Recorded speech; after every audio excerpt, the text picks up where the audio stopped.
Welcome to our conference. Welcome to those that are with us here in Kiev, Hotel Intercontinental. Welcome to those that are joining us online. Before we begin the conference, allow me to ask you all here in the room to stand up for 1 minute of silence in memory for all the innocent Ukrainian lives lost, and with our thoughts being with the loved ones left behind. Welcome to our conference.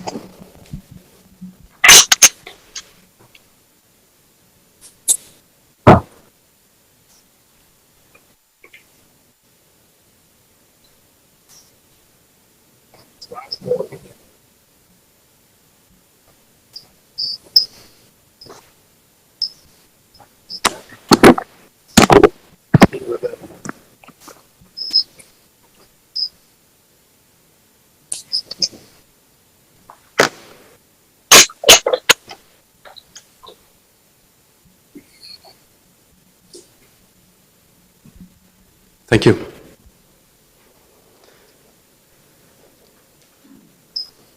Today's seminar is organized by the EU Anti-Corruption Initiative in Ukraine.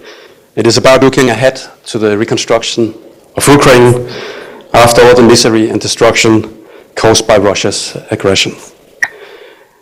Ukraine has a great potential, and if we do the reconstruction right, there's no reason why Ukraine should not be successful on its path towards the European Union and in transforming and modernizing its society. The big question that we have put on the agenda is how to do the reconstruction right.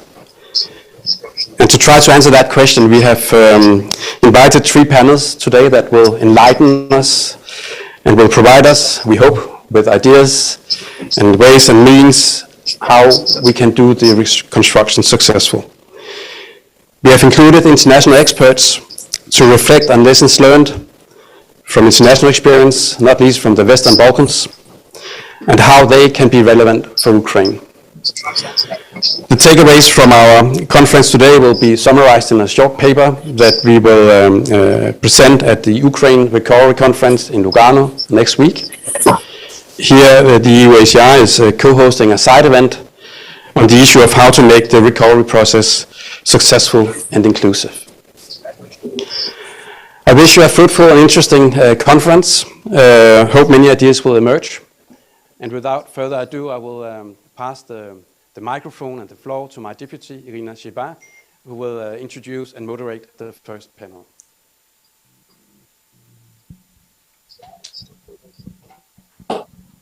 Thank you, Alan.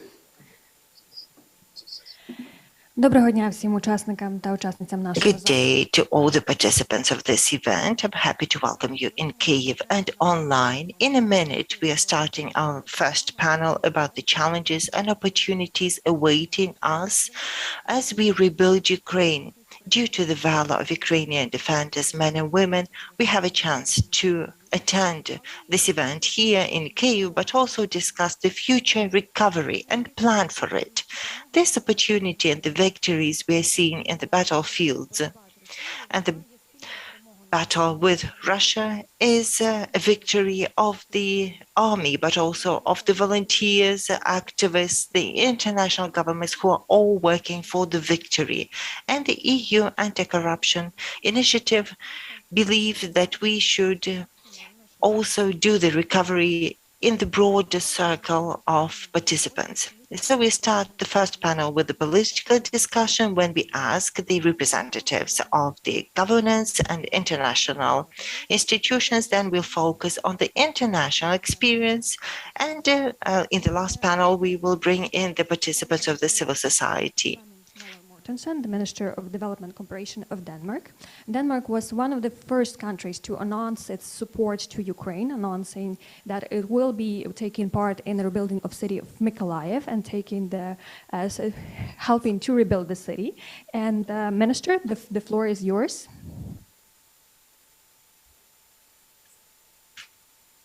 Do we have a minister with us? I hope we have connection between Kiev and Denmark now. Is that right? Yes, we do hear you. Thank you very much. And thank you very much for inviting, and thank you very much for for having this event in Kiev today. It was my really wish to have been together with you, but I had to postpone my visit to Kiev that should have been today. And thank you very much for the EU Anti-Corruption Initiative, really for hosting this very important event. And first of all, allow also me to express my government's strong support to all what is happening and what you are fighting for in Ukraine just now. And also to express my deepest sympathy to all of you about all the losses you have and all the sufferings you are having now because of the brutality that Russia is really showing against Ukraine just now. Thousands of lives are lost and millions of the families are really forced to flee out of your country.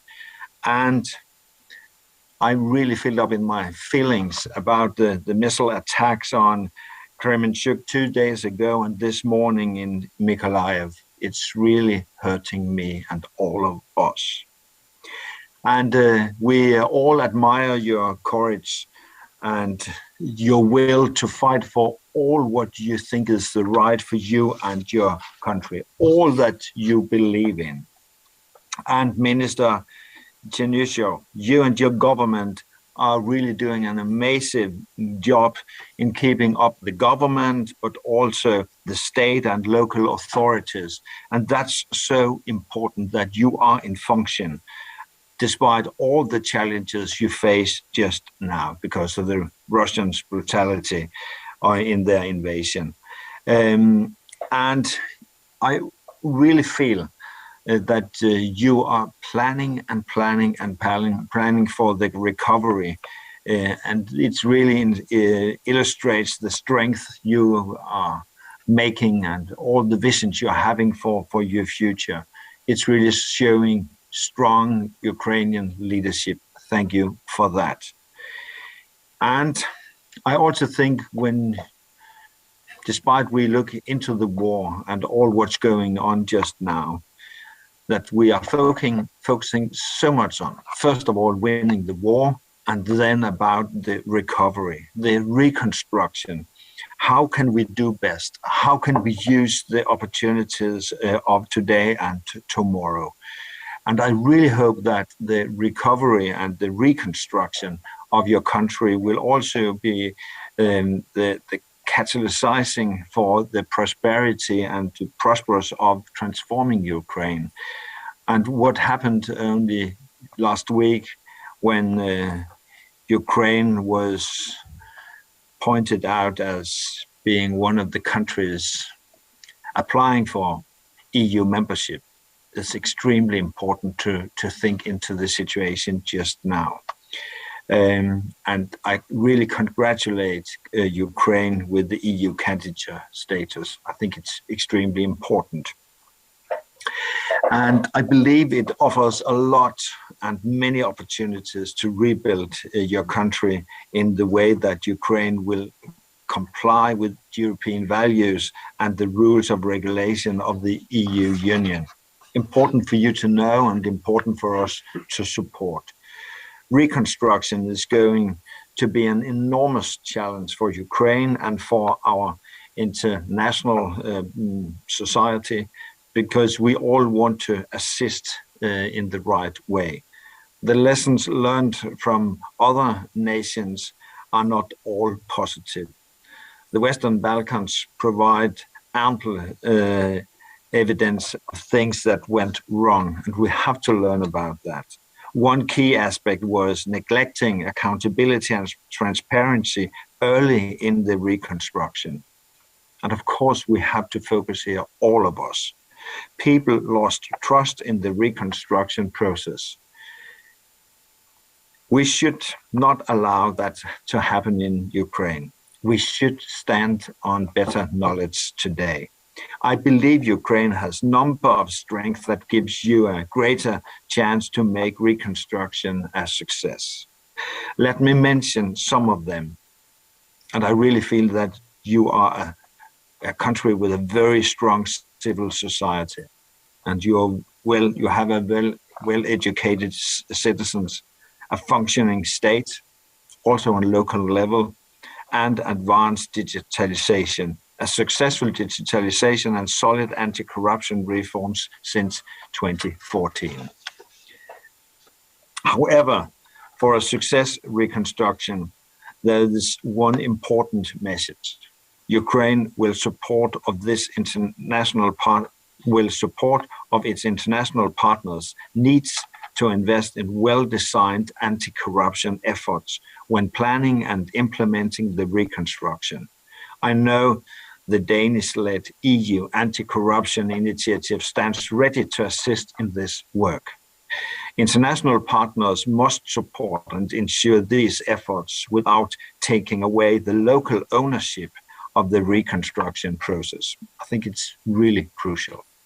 Local politicians and officials, NGOs, business groups, investigating journalists and community representatives. They have the knowledge and the network to mobilize support, develop and promote the right policies and seize the opportunities. And then let me finally mention the reconstruction of Mykolaiv. I'm pleased that Mayor in Mykolaiv will address this seminar later today. By the invitation of the President of Ukraine, Denmark has announced to take the leading role in the reconstruction of Mykolaiv. This is really a daunting task, still in a very early stage of preparation, but we take it very seriously in Denmark. We want to do it right and base it on the lessons learned from past reconstructions. Our ambition is, together with Mykolaiv and in cooperation with the minister and others, to create a model of success for reconstructing Mykolaiv that might inspire other cities throughout Ukraine. I really hope that we will follow the track, we will be timely, we will be doing things that is needed, and that we will be very successful in our coordination. Thank you very much. Thank you, Minister, for your words of support. And as you mentioned, the needs for recovery of Ukraine will be enormous. Can you please answer one question? How countries like Denmark, smaller countries, could also bring the added value in the reconstruction process of Ukraine? It's really what we are thinking a lot about in Denmark just now. And the reconstruction of Ukraine will be a task for the international community with the European Union as a key player. And Denmark will contribute actively to these international efforts.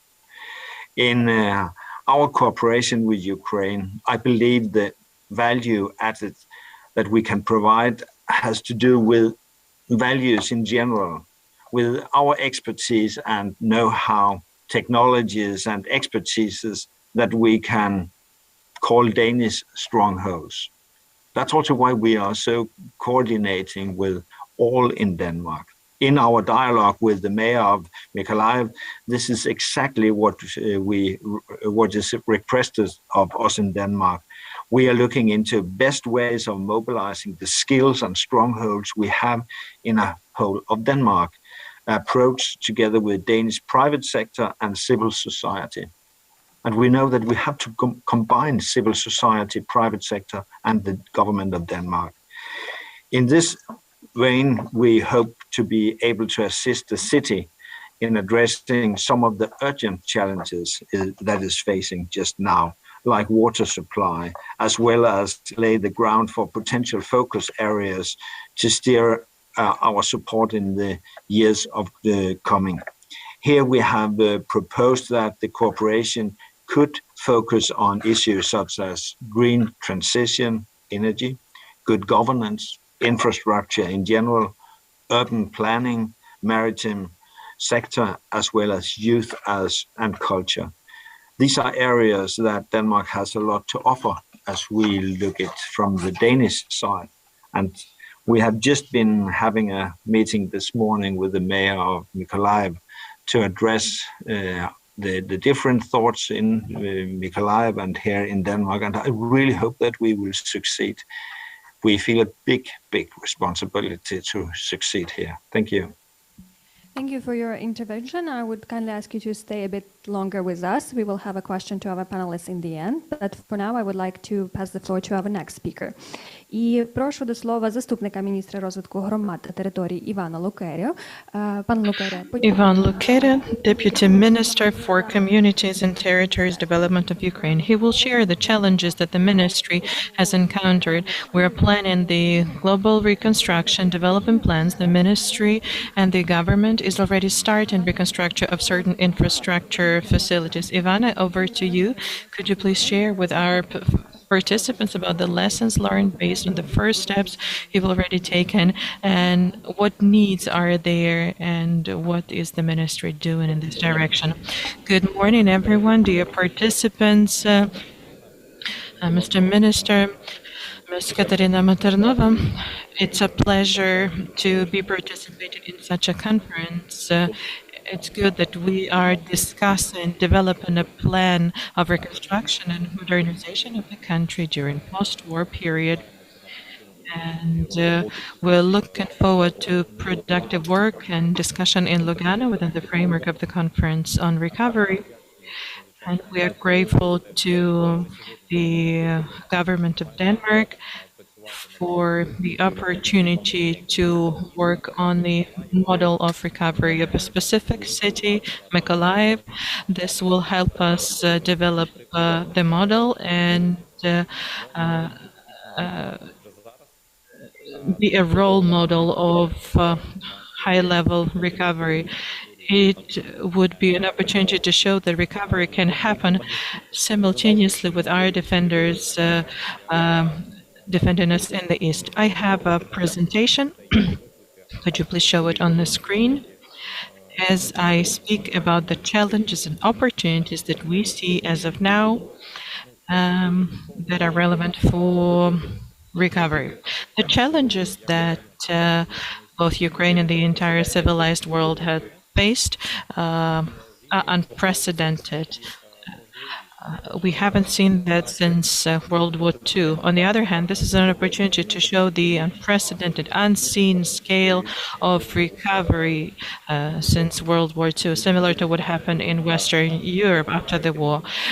Even though the war still continues, every day there are air strikes, artillery shelling, people are dying every day. Nonetheless, even in this environment, we have to prepare the recovery and reconstruction plan. Regarding the scale of destruction that we have as of now, it's over 130,000 of infrastructure facilities that were destroyed throughout the country. Most of them are residential buildings, homes of people, multi-apartment buildings, and private homes. This is 40% of destructions. And therefore, the largest challenge that we have is to provide people with housing, provide them with compensation in the future, creating the environment in which the IDPs have housing and all the necessary services. Next, education and preschool facilities, around 2,000 buildings. Children cannot go to school starting September 1. The heating season, another challenge, given that a large number of critical infrastructure facilities, around 900 facilities were destroyed, and by that I mean water supply, sewage, etc., etc. And Mykolaiv is an example of that. Central heating, similar to what happened in Chernihiv and Ochtyrka. What infrastructure was destroyed as a result of the hostilities. And of course, there are over 120,000 houses that were destroyed. Most of them are private houses. individual households. Every day, we are documenting the destructions and losses. There are also estimates made about the financial equivalent of the damages, how much it costs. We've been doing that since the onset of the full-scale aggression of the Russian Federation. We're closely working with the World Bank on the estimate, on analytical reports about macroeconomic indicators and economic losses, as well as the resources necessary for recovery. As of now, the tangible devastation in Ukraine, the destruction of infrastructure adds up to over $105 billion. And this includes critical infrastructure, buildings, water supply, hospitals, heating facilities, $45 billion of the tangible destructions that we have as of the 13th of June. This is an unprecedented challenge for us.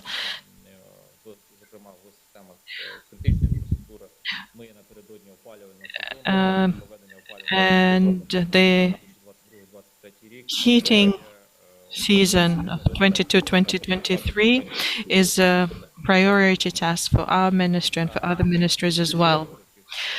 Key challenges. I already mentioned the destruction of infrastructure. People lost homes and keep losing homes. They do not have access to basic services, education, healthcare. There's a large number of internally displaced persons, which means that the infrastructure of the western regions is overwhelmed. There's economic losses, decrease of economic activity in all regions, first of all central and eastern, and there's a redistribution of functions of the regions. We have regions on the front line, and we have base regions providing humanitarian aid, accommodating IDPs, which also creates workload on the regions. There's area regions that are the economic foundation and humanitarian hub for the front line, and we have 4 deoccupied regions thanks to the armed forces of Ukraine, Zhytomyr, Chernihiv, Kyiv, and Sumy region. And we need to start thinking about recovery there. We need to rebuild the basic infrastructure. We need to restore services on the local, regional level. The critical infrastructure needs to be rebuilt. And in these 4 regions, this has to be done this year. This has to be done immediately. Regarding the approach that we are trying to use in the recovery process, the key principle for us is to recover, to make it better than it was before. It's not just it's not recovery to the way it used to be before the war. It has to be rebuilt into something better, built back better. This is a key principle for us. However, the recovery of only the affected areas is one thing, but what we are talking about is rebuilding the entire country, turning it into Ukraine 2.0. Ukraine needs to have a new vision. So the recovery plan for us, first and foremost, is based on a comprehensive audit of all the destructions, economic losses and damages, and there have to be detailed drafts of what needs to be recovered and modernized, institutions and physical, tangible infrastructure, roads, public services, facilities and centers, and other social infrastructure. Our ministry is responsible for 3 key lines of work. We refer to them as competitive infrastructure for the recovery of business operations in hromadas and communities, creating environment for investors in the regions, fulfilling the potential of all the territories, accommodation and housing, providing housing for the people, and the development infrastructure, the services, education, water supply, healthcare, etc.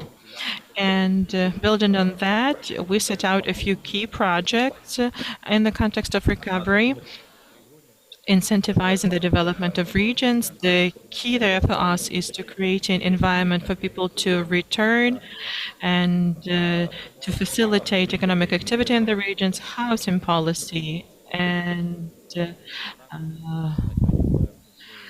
protection of civilians. We are functioning in the time of war, and given that, we need to provide people with temporary housing.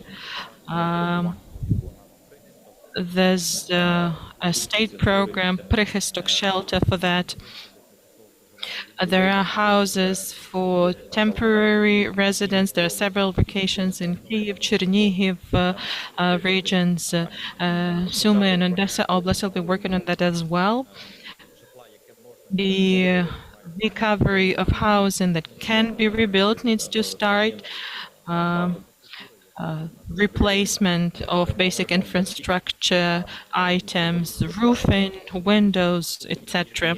And in Sumy, Chernihiv, Zhytomyr, Kyiv regions, this is already done. We're working with our international partners to attract more resources to rebuild the housing that can be rebuilt. And for the future, we're thinking about long-term rent and creating the social housing fund, similarly to what other countries have, thus comprehensively dealing with the housing issue.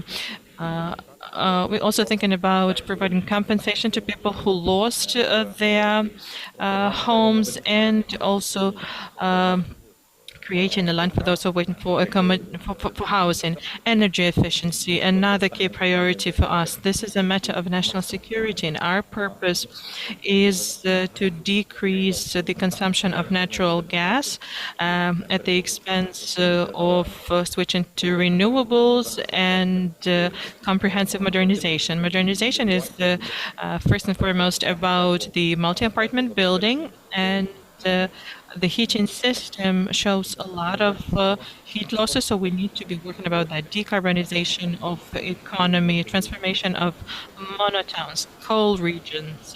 And this is another key project for us. Modernization of life support systems. First of all,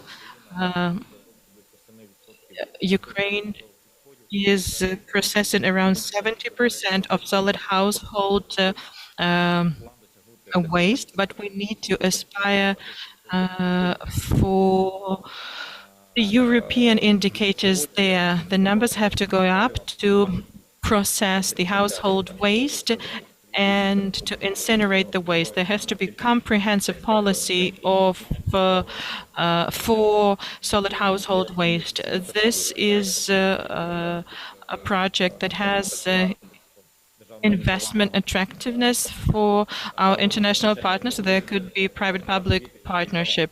Water supply, this is something that has been largely ignored for the last 40 years, and the wear and tear of water supply and sewage systems is at around 90%. So comprehensive modernization and decrease of the losses in water supply system is part of our project as well. And town building reform, space planning. Town building reform is one of the key reforms for recovery because it would require significant effort in development, overhaul, so transparency, accountability, and no corruption is fundamental for that. Regarding what we need to make sure that recovery is transparent and has accountability is strengthening the institutions, good governance, and the efficiency of institutions at all levels, multi-tier governance, central, regional, and local levels. The efficiency of the services, institutions, transparency of the processes, this is one of the key prerequisites for us to make sure we do not lose confidence and making sure that the process is transparent. Thank you, Ivan. Indeed, Ukraine has experienced a lot of losses. You mentioned numbers around $45 billion. Could you please share information about which international partners maybe promised support, reached out to you, and how do you interact with them, and how do you uh, use their expertise? Thank you. $44 billion. That's house and social and critical infrastructure. The total number of losses is $105 billion. That includes economic infrastructure, roads, airports, etc. As of now, we are working with our international partners in line with the principle of fast recovery. What needs to be rebuilt now is being rebuilt now. We need to do it in these regions. And there's a funding for the building of house and critical infrastructure. And the key partners for us are European Union, European countries, and international financial organizations, the World Bank, and other foundations that are working in recovery. Fast recovery is a program that implies a speedy recovery of infrastructure, house in particular. And by September 1st, we need to prepare the educational process, so rebuilding of educational institutions jointly with our international partners is also happening, and there's critical infrastructure. As you know, the United 24 campaign was initiated. This is a platform that brings together the resources from various donors, helping to restore what can be rebuilt quickly. And within the framework of the program, private donors' resources were engaged to rebuild critical infrastructure, hospitals, kindergartens, etc. And it is being done now, and we plan to roll out the program to make sure this is a united platform to coordinate all the efforts aimed at recovery of the country in the time of war within the framework of fast recovery program. Thank you, Ivan. I'm convinced that our participants will have a lot of questions for you. And now I would like to hand the floor over to our next speaker. Of Ukraine, the Deputy Director of General at DG Neighborhood and Enlargement Negotiation, Katerina Maternova. The European Commission has been and continues to be an important strategic partner to Ukraine, and now with the candidacy status, we have even more opportunities. And I hope that Katerina will also share with us some ideas or insights about discussions that are already going on in Brussels about the future reconstruction of Ukraine and some proposals and solutions. Katerina, welcome to our discussion. The floor is yours. Thank you very much. Dobry den. It's great to be here, and thank you for the invitation, and thanks to our project for organizing this important conference as we are packing our bags for Lugano next week. I think it's very good to reflect on exactly what the Danish minister spoke about, the role of civil society and also the governance anchoring of any reconstruction plan. I think that's very useful reflection. But I have to say, having listened to the two ministers, I allowed myself to enter a world of post-war recovery, and when we all try to figure out how to build better and how to coordinate well and support Ukraine on its ambitious plans. But then the reality kicks in, and we have to remind ourselves, and thanks to the organizers for the minute of silence, we need to remember the war is going on, and it's brutal. Russians don't shy away from destroying civilian infrastructure, killing civilians brutally. Another attack today, one yesterday. I mean, it's on and on and on. And you suddenly are in a situation in Ukraine where you have to build a car while driving it, or drive a car while building it, because the big reconstruction that's going to come when the arms go silent. But there is actually a lot of the rebuilding and recovery of infrastructure that has to happen now, and in order to allow the government to function and be able to use the railways and bridges and roads. So I think that the task is really difficult, and I would also like to share my incredible admiration for the resilience and tenacity and staying power of all Ukrainians, those on the battlefield, but also those that are providing for the government functioning and the societal functioning outside of the battlefield. It's really impressive, and it always reminds me, and I think this particularly rings home when we are in the context of organized conference by our anti-corruption project. I would like to say that you have done incredibly well, and I would also like to take a little bit of credit that we supported you with both our political push, but also project support and advice, and to really build a very solid institutional setup in Ukraine. You know, the Russian narrative, oh, Ukraine is so corrupt, it's practically a failed state, is unfortunately still alive and kicking in many corners. And I would like to say here that I consider nothing to be further from the truth now, because if you were so incredibly corrupt and rotten to the core, the country would have fallen like house of cards when the Russians hit, and it did not. The institutions held, they continue to function. Is the situation perfect? No, we need to continue supporting you on that path. But I think that the institutional resilience in Ukraine has been really, I think, one of the biggest surprise factors to those who didn't know Ukraine well. There was this assumption you're going to fall prey to the Russians in a matter of a few days, and it didn't happen.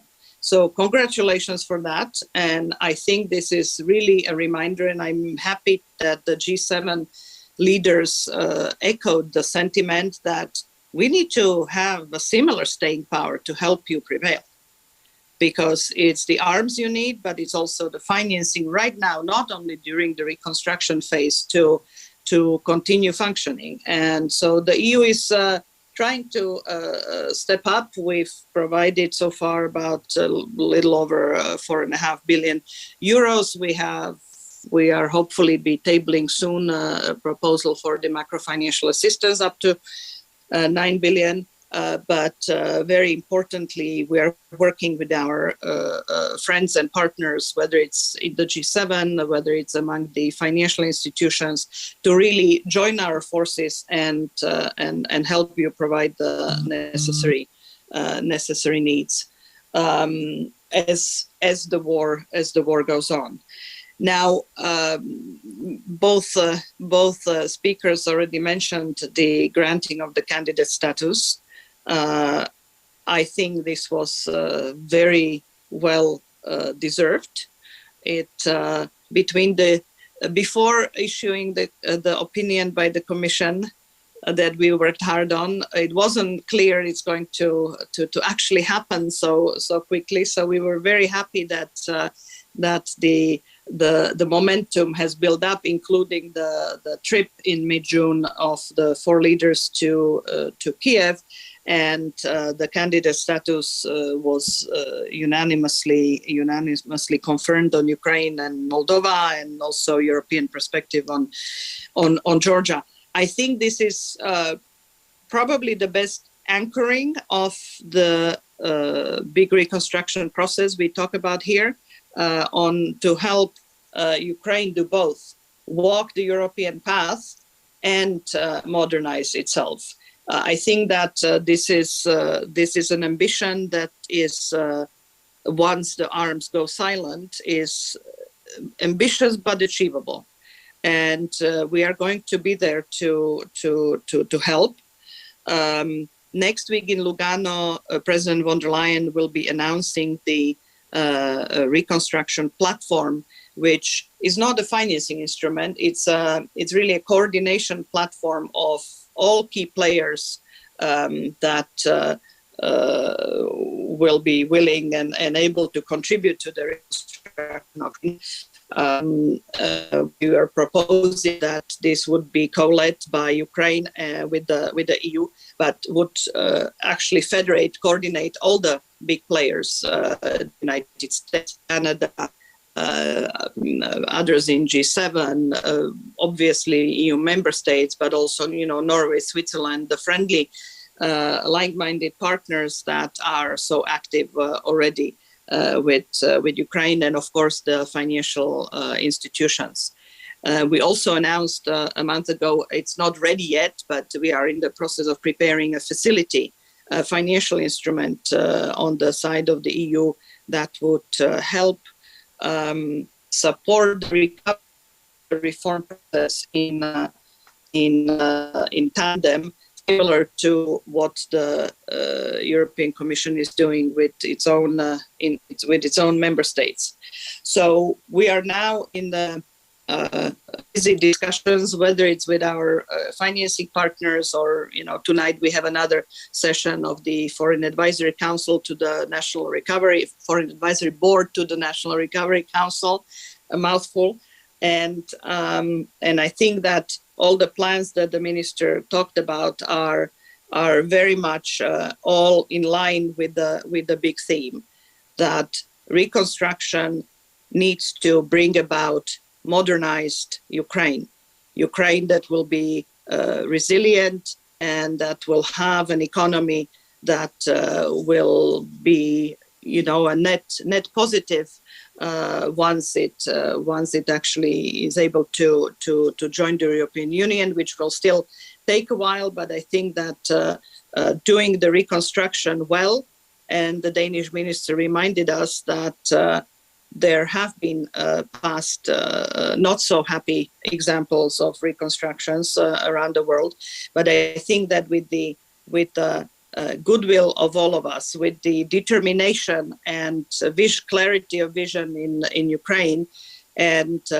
anchored in the EU accession process, I think that the mix of ingredients is there to be able to really bring about recovery in the right way and towards the right goals. I think that the reminder that we should have a process where there is a broader stakeholder group involved is important. Just like in the post-Maidan time, Ukraine was able to take advantage of its incredibly robust and impressive civil society, both in terms of supporting the development and the design of reforms, as well as in the watchdog function and increasingly in the provision of public services. So I think we have seen very much both the success of the reforms, but also the benefits it brought also in the war effort. Decentralization was mentioned, how impressive the communities got organized, whether it's through the territorial defense units or in the ability to service the many IDPs or the emergency efforts in the communities, and civil society actors retooling to actually be ready to provide the necessary emergency action as well. That has been really heartwarming to see. Minister mentioned the damage assessment that EU supports and Ukraine is working on with the World Bank. I mean, that is going to be indeed one of the important building blocks to future recovery, to have a sense of what really the damage is. But I think what is even more important is to take that only as an input, because the building back better idea is not to recreate what was there, the legacy infrastructure, but really think how to modernize Ukraine also infrastructurally. And I would just use two examples of that are in front of our eyes, and a discussion I had recently with the energy companies in Ukraine. One example is the grain exports, right? The Russians are blocking Black Sea ports, and so there is Ukrainian grain being transported via rail and road links to the neighboring states in the EU, and notably to the ports in Romania and Poland. And we see the infrastructure blocks, right? We see how little capacity we have both on roads and railways, rolling stock as well as the infrastructure, to be able to compensate for the loss of the seafaring transport. And this is something that clearly needs to be one of the priorities, to connect Ukraine to Europe also infrastructurally in a much more effective way going forward. That's one example. But the other one, I was discussing the plans for rebuilding of the energy infrastructure. And it was very heartwarming to see that there is currently very much thinking, not only that we need to go green, Ukraine needs to go green to fulfill Paris criteria. It's really for its own resilience. One sees that rebuilding big clusters of big sources of energy, like a big nuclear power plant, is actually very difficult to justify with a neighbor like Russia, who is not going to go anywhere.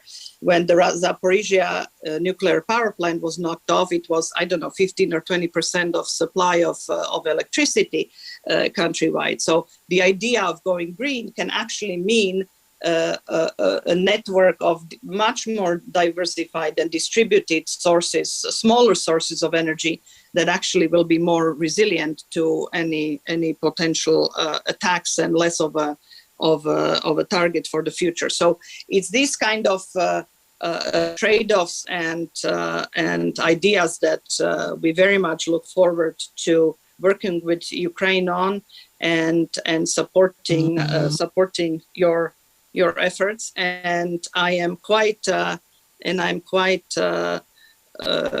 sure that our collective support through the project, like the anti-corruption one that we do with the Danish government, but many of the others hopefully will be the kind of support that is needed going forward as well. Thank you very much.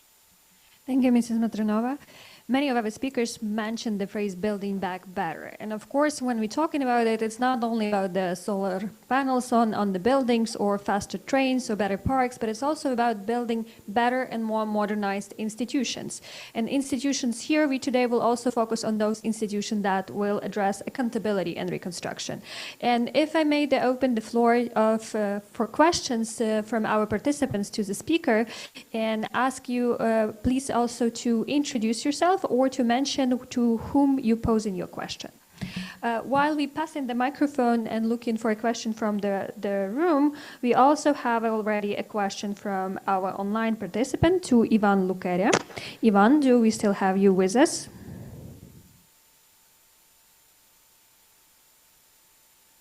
Так. Іване, у нас є запитання до вас. Ivan, we have a question for you from the Facebook user who's asking, where we can have a look at the destroyed infrastructural object and the methodology for assessment.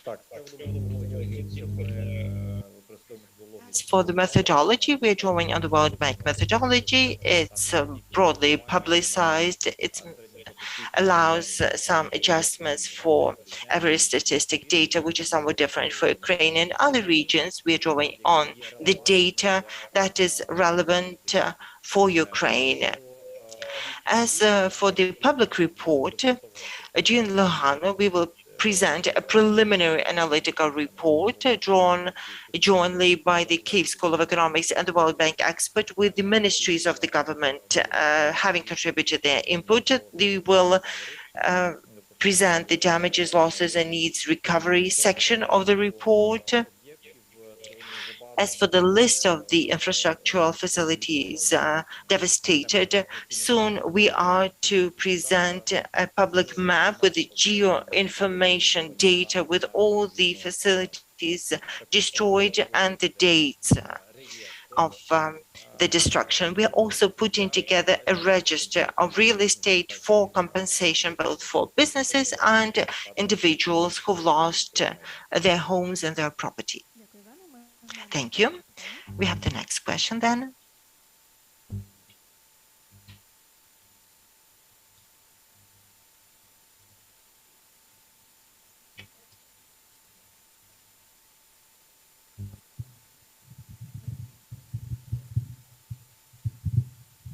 I'm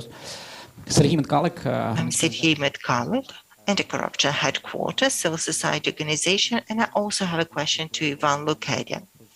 You mentioned transparency and openness as one of the principles of reconstruction, and the reconstruction has started when the bridges and the damage sustained by the facilities is being rebuilt. So the question is, how are you publishing this kind of information? We have very meager data. We don't see the publications. We know that the government has allocated 1.5 billion hryvnia to rebuild these cities afflicted, but we don't know the way the funding has been spent.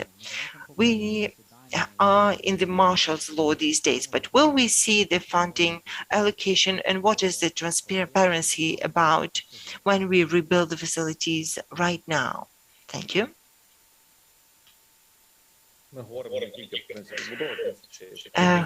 We are talking about the transparency and effectiveness.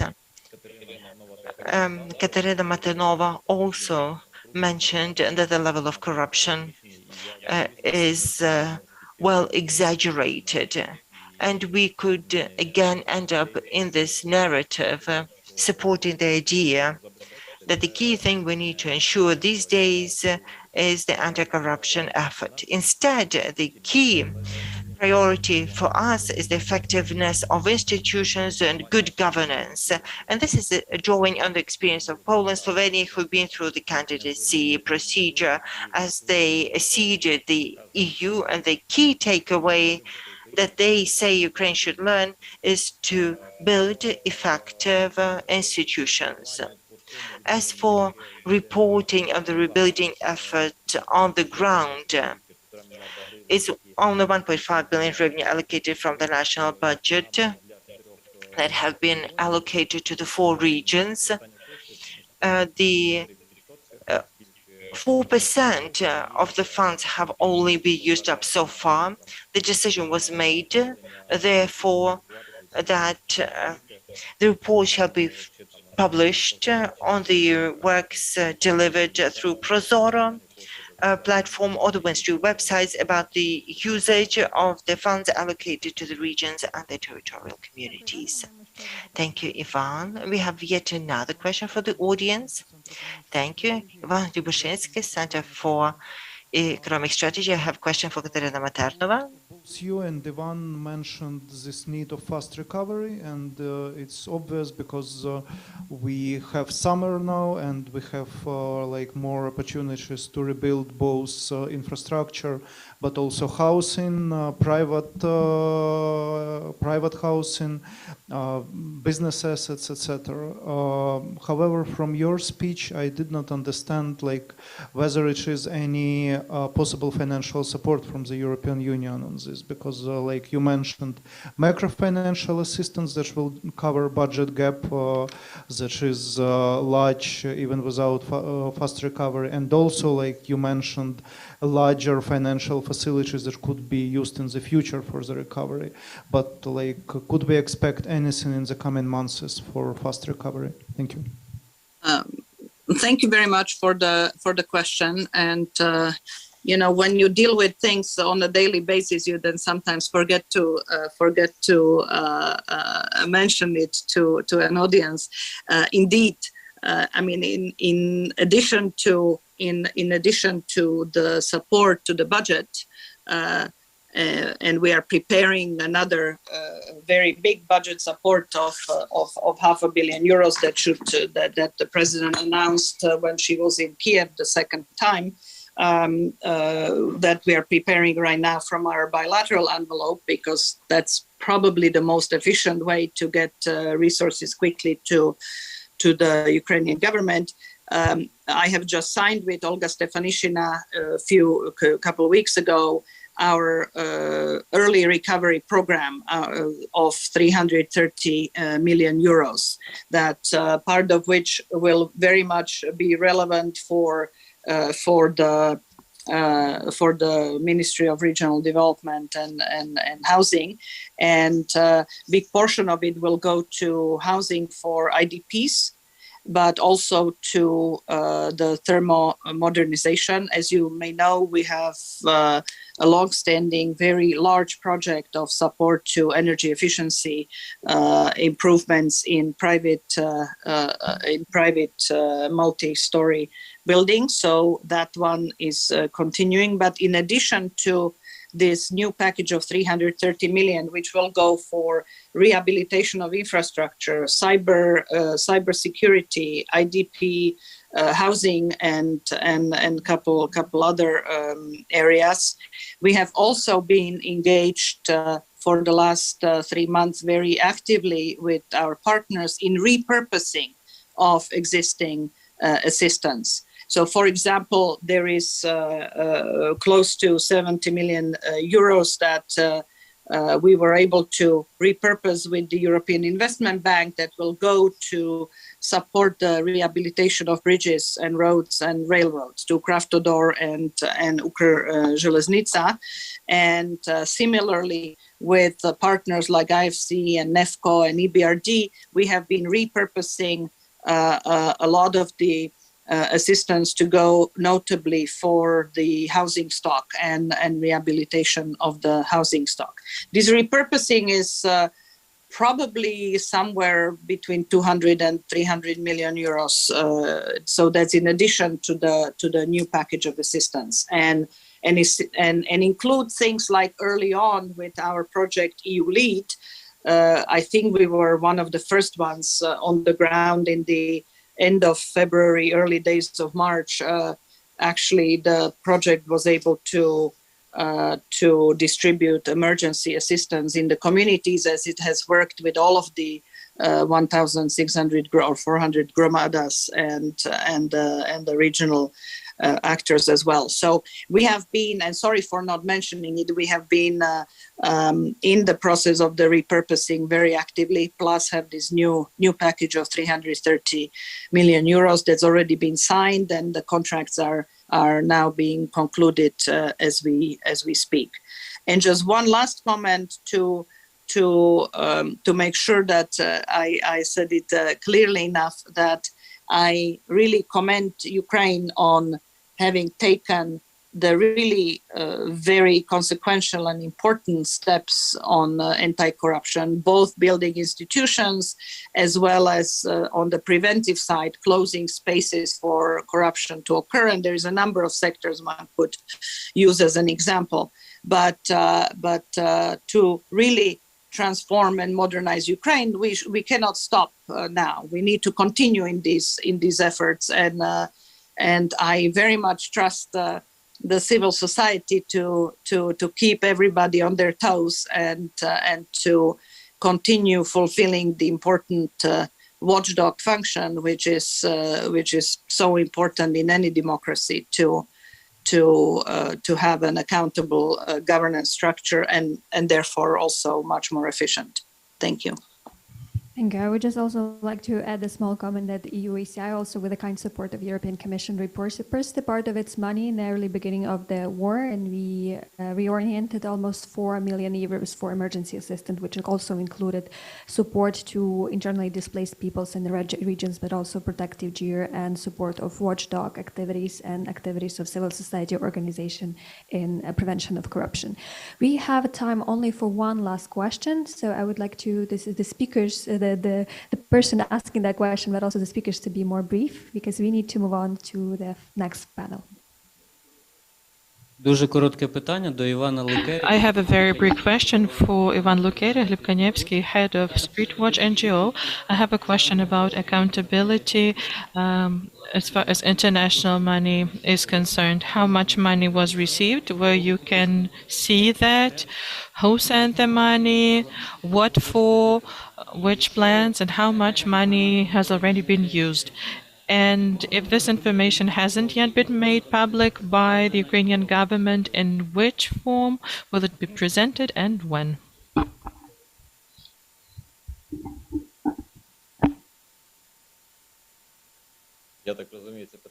As far as I understand, this is a question for me.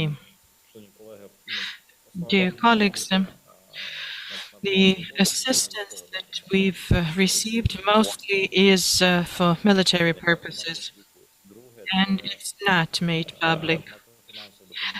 Next type of assistance is macro-financial, which is sent to the special fund, to the state budget, and it is directed towards pension, social welfare, and payments to the military, so macro-financial aid. And regarding the money that are sent to fast recovery, this is the money that is sent by the partners, and the equipment and assistance is provided directly to territorial communities or specific facilities. Допомога, яка тільки зараз буквально в даний час там підписується. And another type of assistance that is being arranged right now is repurposed assistance, repurposed towards recovery, and this money hasn't yet been spent. Thank you, everyone. Thank you, our panelists. And I would like to hand the floor to our next moderator, my colleague, Alexander Komarov.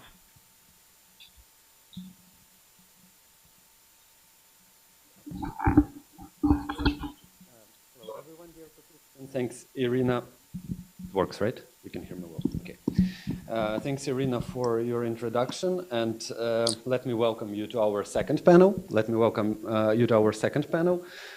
Devoted to the lessons learned from international experience regarding corruption risks in reconstruction. We all agree that what is going on in Ukraine right now is sort of a unique situation, and that the war that is waged against Ukraine is something unseen in Europe, at least since the World War II. And when we think about reconstruction, we also tend to perceive it mainly as something something unique, and to a large extent it will be true. It is true given the scale of mobilization that is needed. But we have already seen many other examples of reconstructions, whether these to be reconstructions from wars, civil conflicts, natural or industrial disasters. And there are perhaps some lessons that we can learn from these reconstructions from other countries and their stories. Learn about the challenges that they faced and learn about what worked and what didn't work.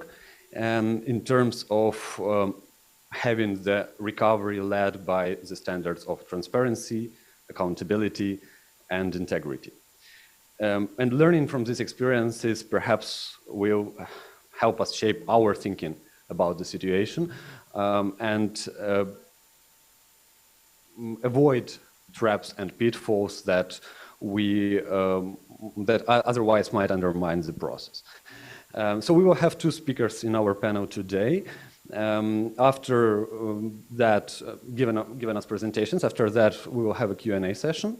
So I will kindly ask everyone from both our online and offline audience to raise your questions for those who prepare your questions for speakers.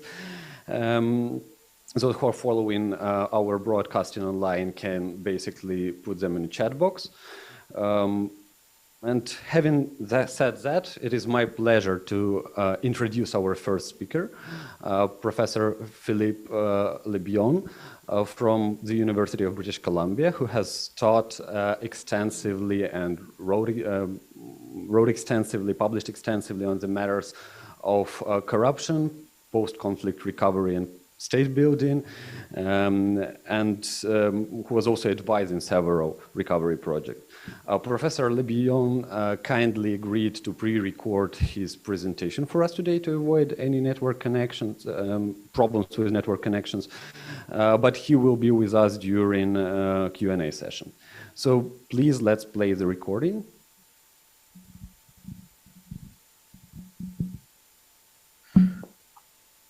Good morning. My name is Philippe Lebion. I'm a professor at the University of British Columbia. I'll join the panel today on corruption, risk, and reconstruction, lessons learned from international experience. I will start very basically with a few questions that we have for this panel. What are the corruption risks in reconstruction context? What do we need to take? Why do we need to take a corruption risk seriously? And what can be done about it? So we can start a little bit with what is corruption. It's the misuse of public and untrusted power for private and public gains. The views on corruption and what it happens generate to the modernization theory thinks that there's an absence of strong state and strong rules, a kind of lack of order. So the key is to create that order, reinforce the states and the rules, etc. The other one is institutional theory, which thinks that corruption is the result of alternative set of rules and obligations within society. And so it's kind of a parallel order. And so corruption is part of the institutions that rule a country. In that case, it's about changing power relations and habits, etc. So what are the main forms of corruption and how widespread they are? So if we're talking about systemic corruption, whereby corruption is really, really pervasive, and has entered the system, and this is actually the way the system works, you can have all the way to state capture, where corrupt politicians are basically running the country. They can be grand corruptions, for example, individual ministers embezzling money. You can have political corruption, whereby there's a lot of bribes that are being paid at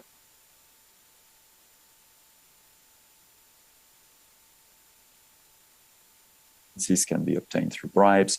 They can be also public corruption with extortion, etc. And there is a petty corruption that you can find in relationship to traffic fines, etc. So users' fees and facilitation payments. So corruption can go from the sporadic, attached to individuals, all the way to a systemic level.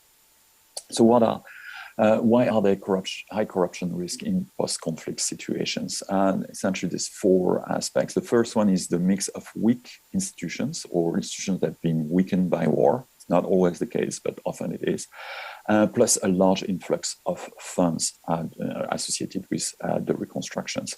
The second one is the culture of secrecy and impunity that has often prevailed during the conflict.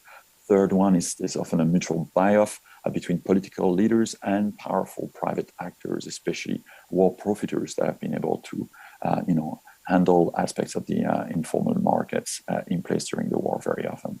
The fourth one is corrupt officials who can cause unrest and delay or rig elections in order to remain in power. And Rose Ackerman captures that through the concept of the corruption trap, where the post-conflict political system does not get out of this situation and becomes trapped. So why does corruption need to be taken seriously at the domestic level? First, while corrupt political positions constitute a price worth fighting for, it can also attract the wrong type of politicians who are there to line up their pockets. And second is that corruption undermines the government's ability to implement public policies that reduce the risk of conflict. and corruption can increase public grievances and distrust of the government. That's particularly true when you're talking about reconstruction funds that are supposed to deliver hospitals, roads, rebuild houses, provide water and sanitation, and the public sees that this money is being embezzled. So there is a very clear indication that under scenarios of high corruption, there is a high risk of conflict reassurance. It's twice as much as if you had like low level of corruption after 5 years, and it has a long-lasting effect with 6 times more after 15 years. So very important to start early and to be thorough and steady with those policies. So what are some of the external obstacles to reducing corruption risk in reconstruction? Well, the donors sometimes put priority on national reconciliation, and they can be relatively lax with regard to corruption, or even we've seen cases where it is actively used in order to bring parties to the table, keep them in government, etc. The second thing is, among the different donors and corporations that are involved in the reconstruction processes, they can compete over reconstruction markets, and sometimes in order to get the reconstruction of major infrastructure, they will actually contribute to corruption, offering bribes, etc. So it's important to also keep an eye on the companies that are coming to do reconstructions, obviously.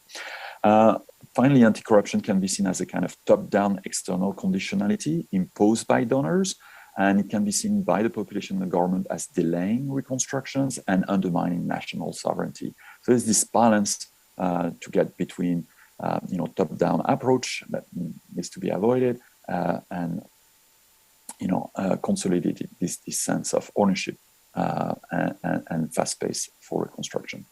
It's very important to mobilize collective action and public support in favor of a change and move towards anti-corruption. Many anti-corruption efforts are generally following a principal agent approach, using honest champion and formal institutions to punish the corrupt ones. But that doesn't work always, as I explain later in my talk. So it needs to be complemented by collective action approach that convince people that most of society is ready to change. And so that sometimes their moral compass is saying, well, it's wrong to be, paying a bribe, but at the same time, if I don't, or if I, I'll be, not in sync with the rest of society and just be a loser. But if people think that society is moving, then they really feel they're contributing to a worthy effort that will lead the whole of society in a better directions. So the war, in a way, really offers an opportunity, to help the collective to think about the possibility of taking a new direction.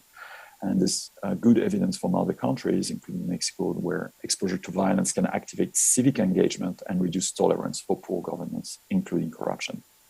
So what are the different international experiences out there? Of course, they represent a different set of contextual factors, some of which, for example, have to do with the level and type of corruption that was taking place prior to conflict and whether or not it was aggravated by the conflict. Another one is the leadership that is in place, whether it's really strongly against corruptions or not, and as the leadership capability and talent to move this forward, the regime type, whether it's a strong authoritarian or strong democracy, or on the contrary, a kind of weak democracy, and the quality of institutions that are in place, the quality of the staff, the quality of the procedures, the detail of the laws, etc. And of course, all this needs to be implicated to be effective.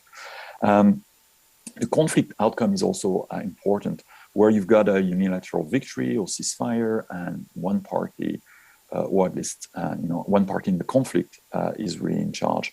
Then it may be easier than when you've got a shared power, where sectarian lines are often also corrupt. The divisions, the lines used for the division of the corrupt proceeds, etc. So if you've got unity in the country, it's much better, of course. Reconstruction can also be driven by foreign aid or businesses, and that will change the corruption risk as well as the measures that can be taken, etc. The economic sectors and the type of investments will be very important also as context.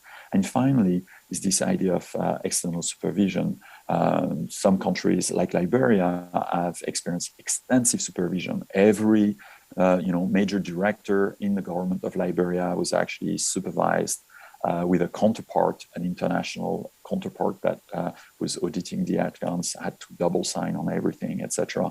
Very cumbersome, but it did help to reduce corruption to a great extent. However, there was some backlash in terms of sovereignty, etc., as I explained a bit. Process of regional integration in the European Union, obviously, can be also a factor that can help in that regard, but needs to be handled with care. So what have been the relative successes among about a dozen countries that have been studied, in particular here by Spectre? So generally relative success, so quite good outcome have been seen from systematic auditing and controlling, so making people understand that they're being watched. At the same time, making people realize that they're part of a chain of integrity and they can be feeling proud about it. Same thing for financial management, a lot of integrity into the handling of finances, etc. Civic society support is crucial, as well as media support, and looking at the protection of civil society and media from, in particular, political and legal interference. It's often the legal interference, and that will cause problem. There's been less success, but some success for local governance at municipal level, etc. Often we see social relations at the local level influencing this. Judicial reforms have been important, but less effective, and law enforcement. There's been a disappointing result generally with anti-corruption institutions, electoral and parliamentary support, because of continued political interference, weak power of execution, insufficient budget and staffing. So relying on these institutions is if you do that exclusively, it's not good enough. So if I can conclude this presentation with some main recommendations: start early, tailor the programs to corruption patterns and the quality of leadership in place, win and communicate on positive results in order to provide this sense of momentum across society, support anti-corruption agencies and champions and key areas of integrity, but do not believe that this is going to be sufficient. Strengthen rather than circumvent government structures. If the donors avoid the government structures actually weaken and may go into more corrupt practices, etc. It's important also on the part of donors and anti-corruption agencies, etc., not to set unrealistic goals and communicate about high levels of expectations. So yes, it's important to motivate and provide sense of momentum, but it needs to be matched, down the line with results. Otherwise, cynicism sets in. And finally, it's important to prevent the political instrumentalization of anti-corruption efforts, because the moment this becomes, really in place and visible by the population, again, cynicism builds up, and people think that everything is corrupt, including the anti-corruption instruments that have been put in place. Thank you very much for your time, and I look forward to the next presentation. Thank you, Professor Le Bihan. Interesting presentation on corruption risks, recommendations, and actually a lot of interesting points to pick up here, especially I think on what worked well and what did not so well in international experience, but I will leave that to Q&A session. Now I would like to pass the floor to our next speaker, Dr. David Jackson, a senior advisor at U4 Anti-Corruption Resource Center, who also researched and published extensively on how patron-client networks interact with state building and recovery efforts, and who's very well versed with Western Balkans setting. Hello, David. Thank you for joining us today, and for your amazing work you've been doing on drafting guiding principles and recommendations on integrity in recovery. I pass the floor to you and also ask our technical team to run the presentation for David, please. Thank you. Thank you very much, Alexander, and thank you for the invitation to speak, and good morning to everyone in Kiev and online. So I would like to speak quite specifically about lessons learned And much of these lessons have been drawn from the Western Balkans, where I have quite a bit of experience. But of course, I want to stress that there is no one experience of reconstruction in the Western Balkans or elsewhere. There are many different experiences. So what I want to present is a kind of selection of what may be the most important. And I want to start up front with, I think, what is the most important lesson. And that is around how we understand the problem of corruption in reconstruction. And it's been alluded to by Philippe as this corruption trap. So next slide, please. So I want to suggest that we need a deeper and more profound conception and framing of the challenge of corruption. So the big lesson I think we have is that we have to move beyond seeing corruption as a lot of one-off incidents, and we need to see the systemic consequences of these individual forms of corruption. So corrupt acts are a kind of form of production. They need organization, they need management. So corrupt acts need and create structures, and these structures can become a regular part of reconstruction. And this creates systemic corruption risks. And when these systemic risks become intertwined with re-emerging state and political structures, then they become systemic problems like state capture, patronage, cronyism, etc. And then at this point, we're in a vicious cycle. So in the short term, corruption will reduce trust in reconstruction. It will therefore weaken reconstruction. And when reconstruction is weakened, in the longer term, we see a lack of trust in the state, which makes it harder to pursue anti-corruption. So I think the challenge is not about necessarily corrupt risk, but to stop this trap from emerging. And this is not a theoretical model. This is a summary, I think, of what we saw in the Western Balkans. And there's another quite clear empirical trend from the Western Balkans, which was anti-corruption was insufficient to arrest these kinds of trends from emerging. So 20 years on, the fact that anti-corruption approaches did not stop the trap kind of explains a lot of the governance problems we still see in the region. But of course, there's a really positive flip side to this, which is if we have, integrity and accountability, which moves to systemic integrity, and therefore accountability throughout the state, then we see a very different, more virtuous cycle emerging. But the big lesson is that business as usual in anti-corruption hasn't stopped this trap from emerging. Therefore, to give integrity and accountability a chance, I think we need, next slide, please, a new depth to building accountability. So that means forms of understanding, forms of practice, and funding. So I think it'd be great if we can focus on how we achieve this new depth of accountability building in Ukraine. And what I want to present for the rest of the contribution is kind of some elements of what this more robust approach could look like. Again, learning lessons from cases elsewhere. So I want to present general principles and key areas of intervention. So next slide, please. So first, general principles. These are kind of broad principles of action. And I think if in the benefit of hindsight, these are kind of things that should have been differently. So the first principle is we need to get the politics, as Philippe mentioned, understood and act accordingly. So reconstruction will involve huge resource flows, and this will bring up basic political questions of who gets what and why. So the political economy of reconstruction will have a direct impact on the possibilities of anti-corruption. And I think in the Western Balkans in particular, the politics was out of focus. Anti-corruption was too technical, seen as an endeavor for expertise and competence. And what we saw was a gradual and sometimes rapid politicization of the process.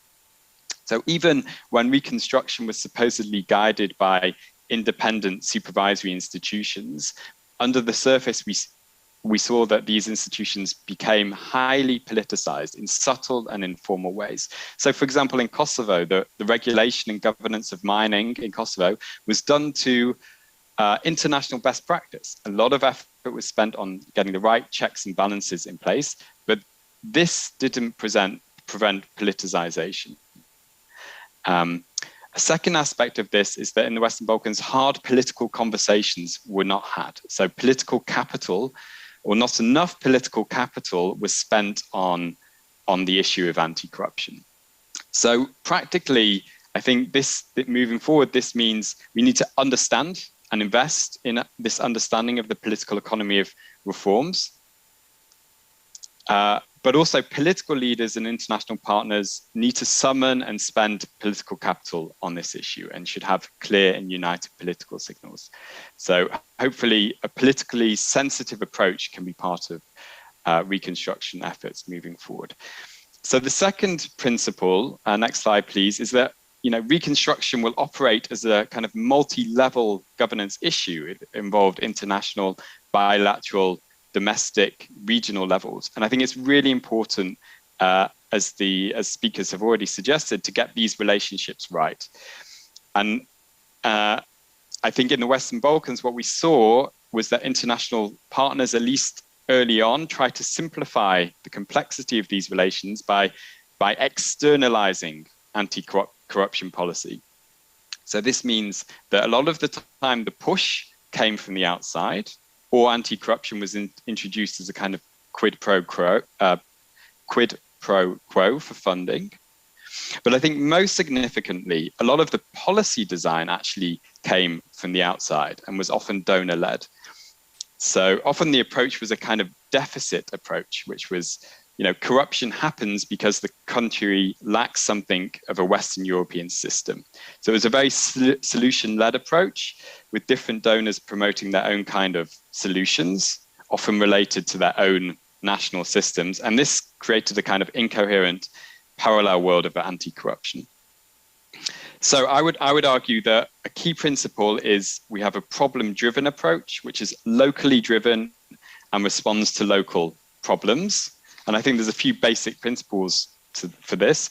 So integrate anti-corruption into domestic agendas. And we know in Ukraine that domestic agenda is alive, well, and strong. And it's this domestic agency that has to push the agenda forward. And I think it's very good that in this conference there's space for Ukrainians to kind of craft their own agenda. So I think international partners have a really important role as supporters, critical friends, providing oversight. And there needs to be a really strong working relationship. We know from the Western Balkans, us and them approaches do not work, but rather there should be mutual trust and accountability. And I think there's a really important point here that international partners must be also aware of their own corruption risks. Because when corruption scandals involving donors happen, and they will happen in Ukraine, they disproportionately affect in a very negative way public morale and willingness to join anti-corruption. Okay, a third principle, next slide please, is that I think that there has also been a tendency to centralize anti-corruption efforts. So often we have seen policy made in capitals and expected to be rolled out uniformly across the reconstruction context. And so a very kind of blueprint approach. But what we know about reconstruction is that needs will be very different according to region, according to district, according to village. And corruption will also therefore be very different.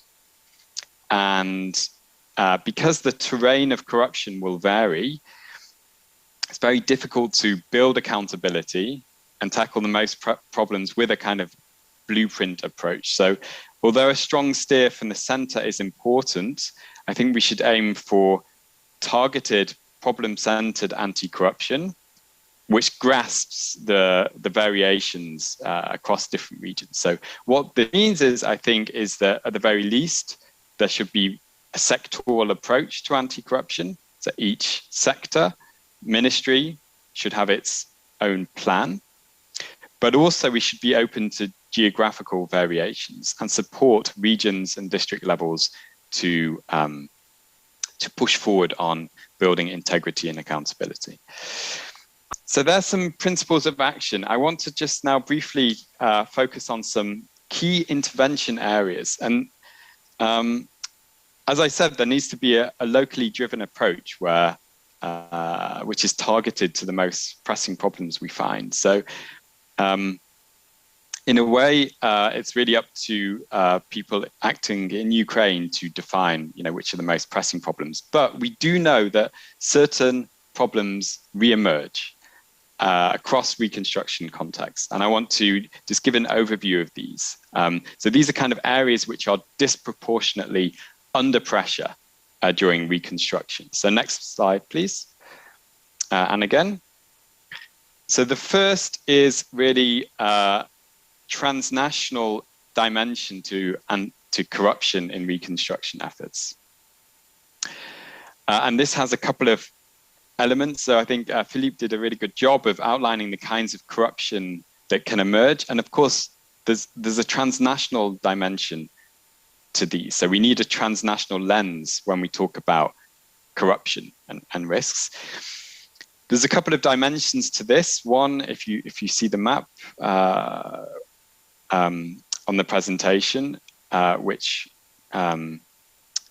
depicts international illicit financial flows, we can see that the risk is that reconstruction funds leave Ukraine and become part of this complex spiraling system of international secrecy. So I think it's really important that when we consider corruption risks, that we also consider how to deal with this issue.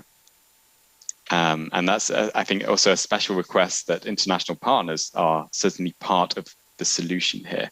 The other is if you look at the forests behind the map, so natural resources.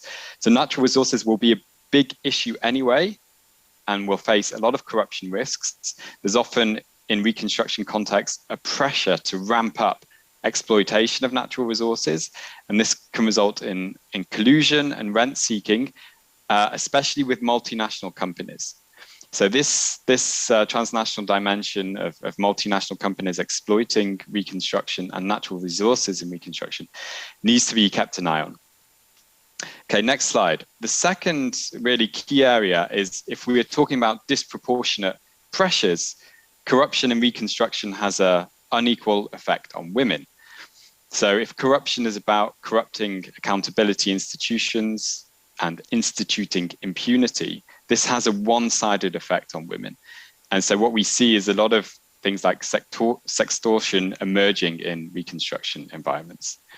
But also the way patronage networks exclude access, can exclude women's access to resources. So I think, again, in the Western Balkans, this was pretty much out of the picture. I think we should try to monitor the effects of corruption on gender. I think we should plan for gender and anti-corruption. For example, things like gender-responsive budgeting and participation will be important. And I think we should see this as a real chance for empowerment. And we all saw how last week Ukraine became the 36th state to ratify the Istanbul Convention, which is the framework that seeks to prevent violence against women. So next slide, please. So the third area, okay, so seal procurement and employment. So these are, I think, really two critical areas. So procurement, we know Ukraine, there's been a lot of work on that, but we also know that even subtle manipulations can raise prices and inflate, make markets uncompetitive. So it's just really important to get this right. And it doesn't have to be slow. So having a really good procurement system doesn't necessarily slow processes down. Another area, state administration. So the state may be the employer number one during reconstruction.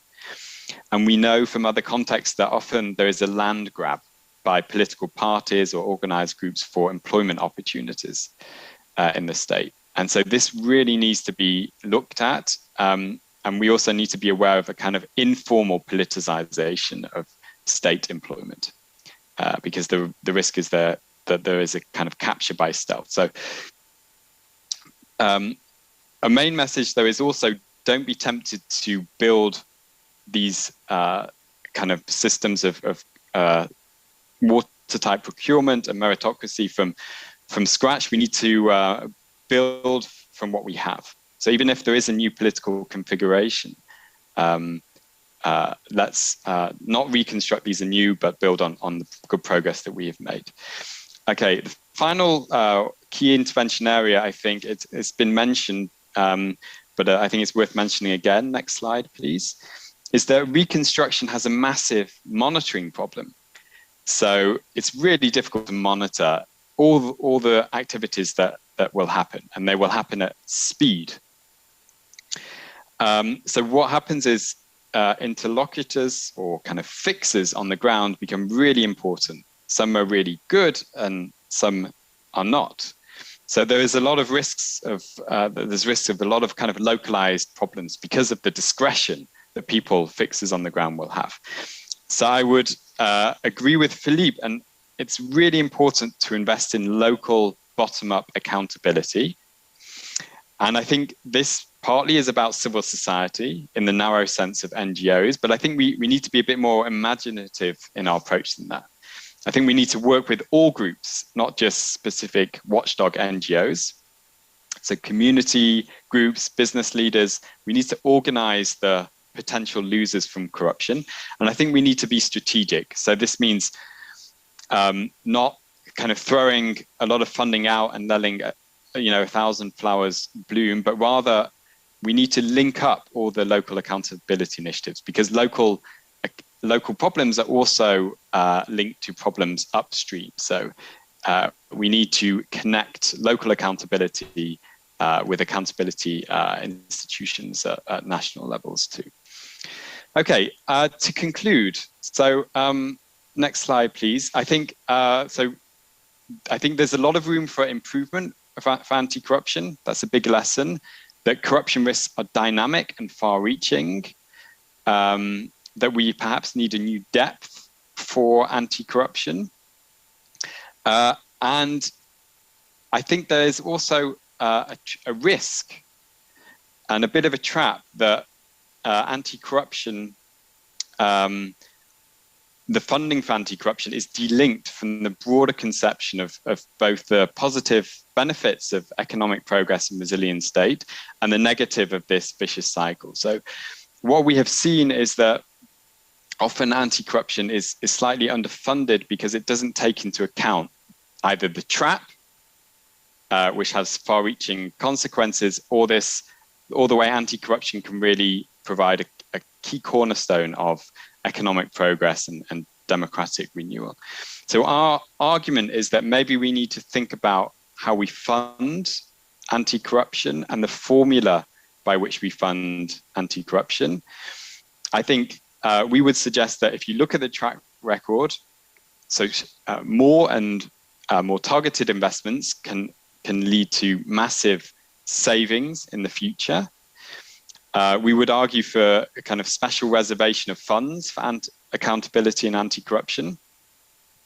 So I think this needs to be part of the discussion moving forward. So it's a basic question, though. If X amount of aid is given to, for example, reconstruction for schools, what percentage of that should be kept aside to ensure integrity and accountability building? So that's what I would like to end on. Looking forward to the discussion. Thank you, David, for this really interesting presentation. It's really important for us not to simplify our understanding of anti-corruption, our perception of anti-corruption, say, as some set of technocratic risk management solutions, but just to recognize that anti-corruption has an inherent political dimension, and that there should be a clear link between the way the reconstruction is governed and the way the political economy of reforms works and political economy of recovery. As well as I totally agree with your suggestions and recommendations on our priority areas, sort of key areas for interventions. We also need to keep in mind always that whenever we deal with matters of anti-corruption in such processes as reconstruction, it is inevitable that we will face some sort of dilemmas, right? We are always doing some certain things at the expense of others. Whether we and we need to basically accept that it has to be the fact, and we need to make these hard decisions, right? It's either we just speed up the process at the expense of oversight and control, or we place more focus on control and then maybe deliver certain things later. Okay, thank you for these critical points. I would like now to move to Q&A session, and using, hopefully not abusing, a privilege of being a moderator today, I would perhaps start with asking our speakers the first question, and please those of you who are our participants here today, both offline and online, those who are offline, please raise your hand if you have questions, and those who are online, put them in box so that we can come to them a little bit later. Okay, so my first question is perhaps to Philippe. In your presentation, you provided a summary of what has proven to be successful and what has brought about more humble or even say disappointing results in curbing corruption and reconstruction. And among the latter, once you mentioned that specialized anti-corruption institutions in other countries generally showed less efficiency. On the other hand, the EU and US and Ukraine invested a lot throughout the last 8 years in building specialized anti-corruption agencies in Ukraine, and these reforms have been mainly considered to be a success story.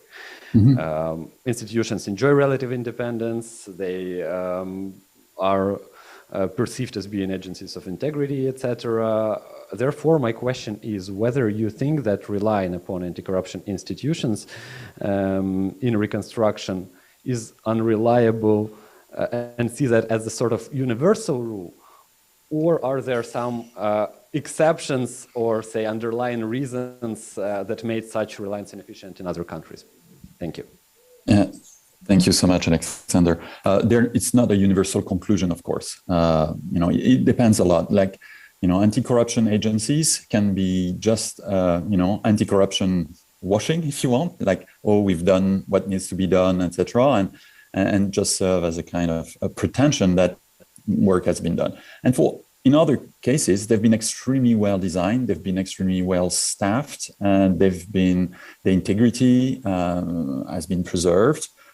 They've been linked very efficiently to procedural judicial system and fiscal systems, and so that these anti-corruption agencies are effective on the ground. On top of it, as David mentioned, they are not simply located in the capital city with a staff of 6 people dealing with all the corruption that could be taking place in the country, but they've been integrated with in different forms throughout the country, throughout the institutions at different levels of jurisdictions. I can give you a very specific example with Colombia, for example. If you talk to let's say one of the main anti-corruption agencies there, they will often say that they can only act at federal level with regard to federal accounts. They cannot go down to the provincial level.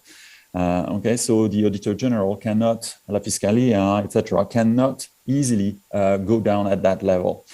So that one of the issues that was immediately raised when we talked about the peace plan and reconstruction, because some of the provinces that were had large parts of the province being rebel controlled were now opening up. Investment was going to take place, more money was going to flow, and it was seen by the federal as very important to have reliable partners and institutions on the ground to do this auditing.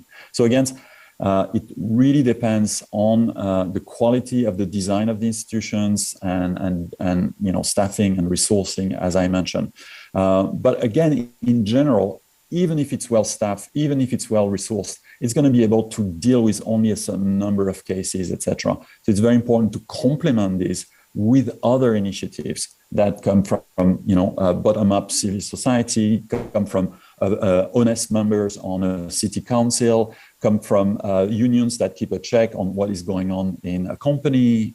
It comes to Facebook groups that are testifying on a school that was supposed to be rebuilt and is still not being rebuilt after 6 or 9 months, etc., etc. So I think we had one questions from the audience about the level of transparency, where you can follow where the money is going, where it is supposed to be spent, when are the dates being announced for reconstruction of particular infrastructure, and then citizens can post and respond, concerns that they may have, and in the municipality or the ministry can then respond and say, well, this is coming. Indeed, all those sorts of tools can be useful. Thank you. Thank you, David. You would like to add something on that?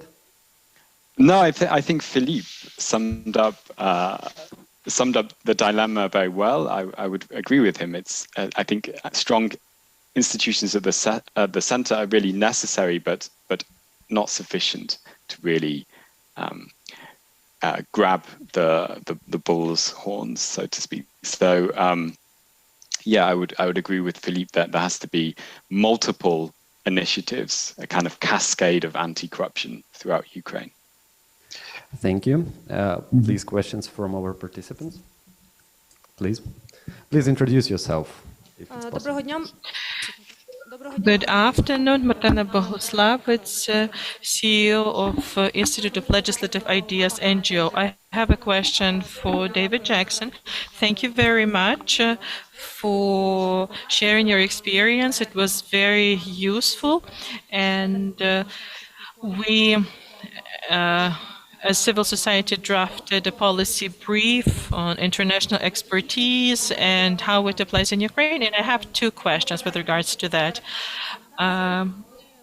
In our previous recommendations, we support the idea of setting up an independent extra budgetary non-governmental institution that would be responsible for accumulating the money that would be sent for recovery, and this institution has to manage the money, and it also needs to be responsible for procurement and oversight mechanism.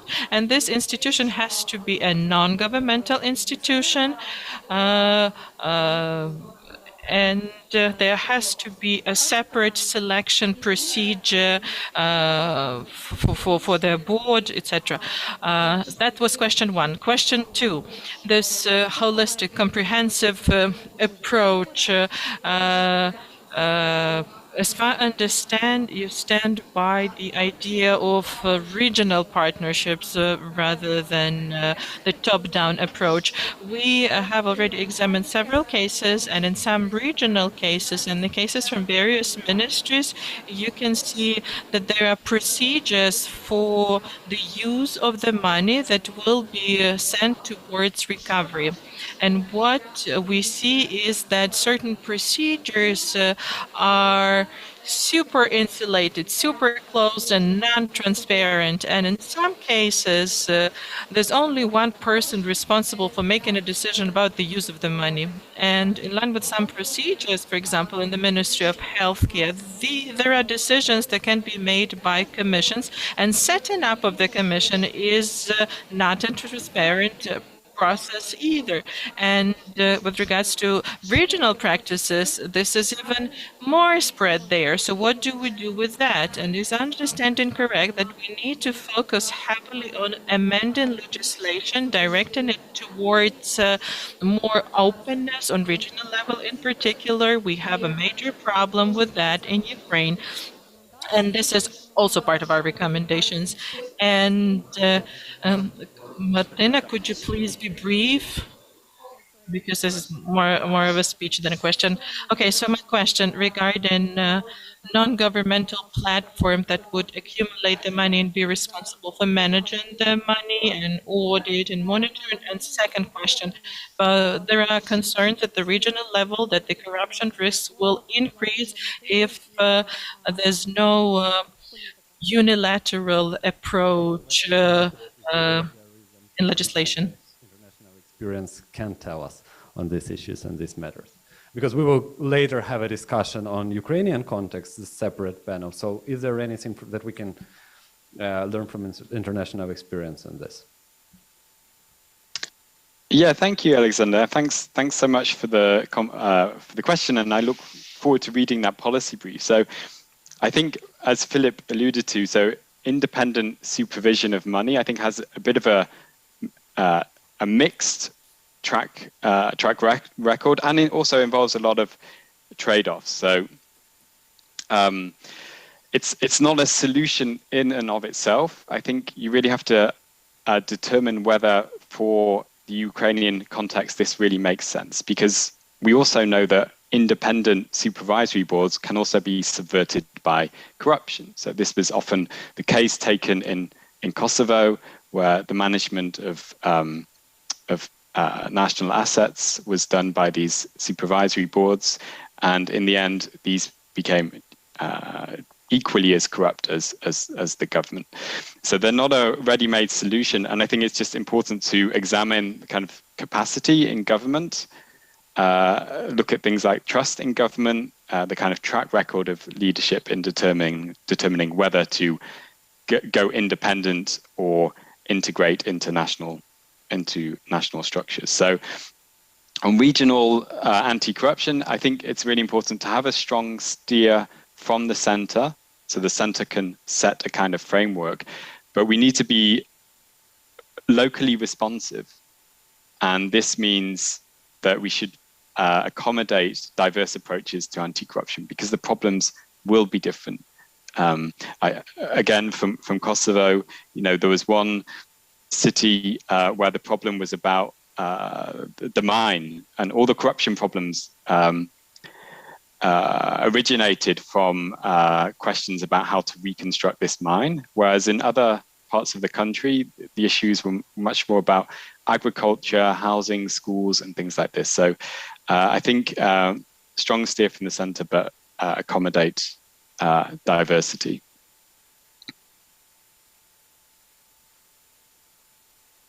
Philip, anything to add?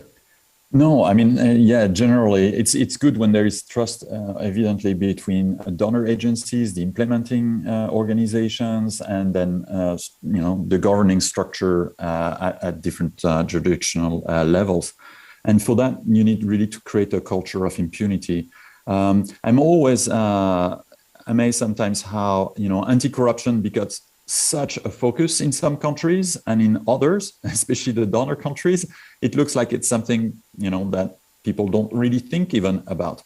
And it comes down generally to a culture of integrity within the civil service, and procedures, etc. It doesn't mean that there is not corruption taking place in OECD countries or others, but it's enabling that transformation. And I've worked on other topics like transparency in the extractive industries through the EITI, and we saw that most progress came generally from the streamlining of technocratic process, but not through anti-corruption agencies, but through processes of handling funds, exposing accounts, communication between ministries and agencies, ensuring that this very complex network through which money is flowing and things are getting done is really holding tight. And for that, it takes skilled technocrats to design these things, and a routine of practice whereby whistleblowers can act relatively rapidly and with no impact on the career, etc. when this is necessary. And of course, that starts all the way from the decisions that are taken by major donor agencies and, for example, the European Union here. Okay, thank you. I'll now pick up one question from our online participants, and the question is, the question in regards to political corruption, and is basically what are the best practices to address political corruption when the policymakers themselves benefit from corruption and when principal agent model is not at play. I suppose that neither of you are very much in favor of principal agent theory, and you both at least mentioned a lot about the collective action approach to actually dealing with corruption. But please, if you have something to add on that, I would be glad to hear. Well, maybe I can go. So I think we should be careful about kind of discarding these kind of principal agent approaches. I would agree with Philippe that they have a bad track record, but that's often because the wrong tools were used because they didn't fit the context. So actually anti-corruption cannot be done without these kind of tools. So they're an essential part of anti-corruption. I think the question is, are they the only part of anti-corruption? And that answer is no. We need other approaches. On political corruption, so I don't think there's best practices, but I think there's perhaps two different approaches that can be used. One is, well, really analyze what the political economy of Reconstruction is telling us about how corruption is politicized, and try to target those areas which won't face political resistance or political pushback, because in the end, anti-corruption may be futile. If you don't have countervailing political force pushing for integrity and accountability, it's really hard to do anti-corruption in contexts where there's very embedded vested interests. The other approach is just deeper accountability. So think of anti-corruption as trying to instill deeper democratization, and this often involves very indirect things like media, focusing on welfare institutions, maybe looking at political party reform, on digital infrastructure, things like this. So that's a kind of deeper accountability approach, which doesn't use direct anti-corruption interventions. Thank you. You know, when we look at major examples, sometimes it comes to mind, like South Korea and trials for former presidents, etc. So I think these things also have a role to play in making society understand that a new era is starting. They are, however, politically sensitive and not always doable. So I think it needs a deep reflection between donors, between civil society, and the different parties to insert a culture where anti-corruption and political corruption is not going to be used in a political way that is there to advance a party over another, etc., but is more to convey a sense of a broad movement in the right direction, a kind of bipartisanship, if you want. So elevate the issue of anti-corruption above what we call the political, if you want, the electoral politicizing. So in this respect, it's very important that you have a good understanding of the timing of the elections, etc. Again, to come back with Colombia, we've had a populist right-wing candidate that came second, as you saw, that just run on this very strong politicization of anti-corruption. But I was pretty empty in many ways. And for me, that's a typical wrong example of where political corruption becomes politicized for political gain. And that has to be avoided. So there needs to be, often there is a kind of corrupt collusion within the political class. Like, I don't denounce you on this, you don't denounce me on that. And it should kind of be reversed. And of course, it's a very difficult move to do, but whereby, there is this idea that the political class is there to protect society against corruption, not to use corruption for political ends that would turn with private interest. So high aspirations, but again, it's a question of culture and coming from Canada, we've got this high sensitivity to corruption issues. When people see that there is an abuse, political gains. One minister lost the position in the media because of an $18 orange juice, which was seen as just too much. Is it possible? I don't know. Ukrainian society, will it move in that direction, and how? That's often an important question. And certainly post-war and reconstruction is an important place for that. But for now, it's the fight that counts. Thank you. Due to time pressures, we will take one more question from the audience, and please be short with your questions and a little bit short speakers with your answers as well. Thank you. Please. Please click the button. Thank you. Paolo Verkhnyatski, Director at COSA and member of the Ethics Committee at Ukrainian Network of Integrity and Compliance. Before we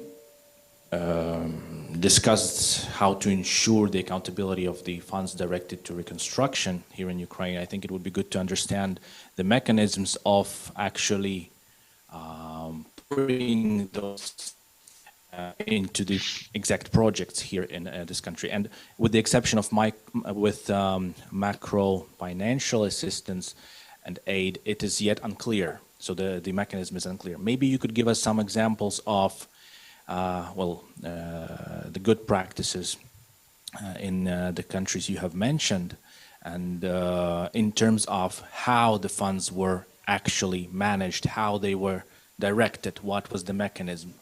You know, was there any kind of independent fund or trust, or the money was directed to foreign companies that were supposed to spend that money in particular projects in a country?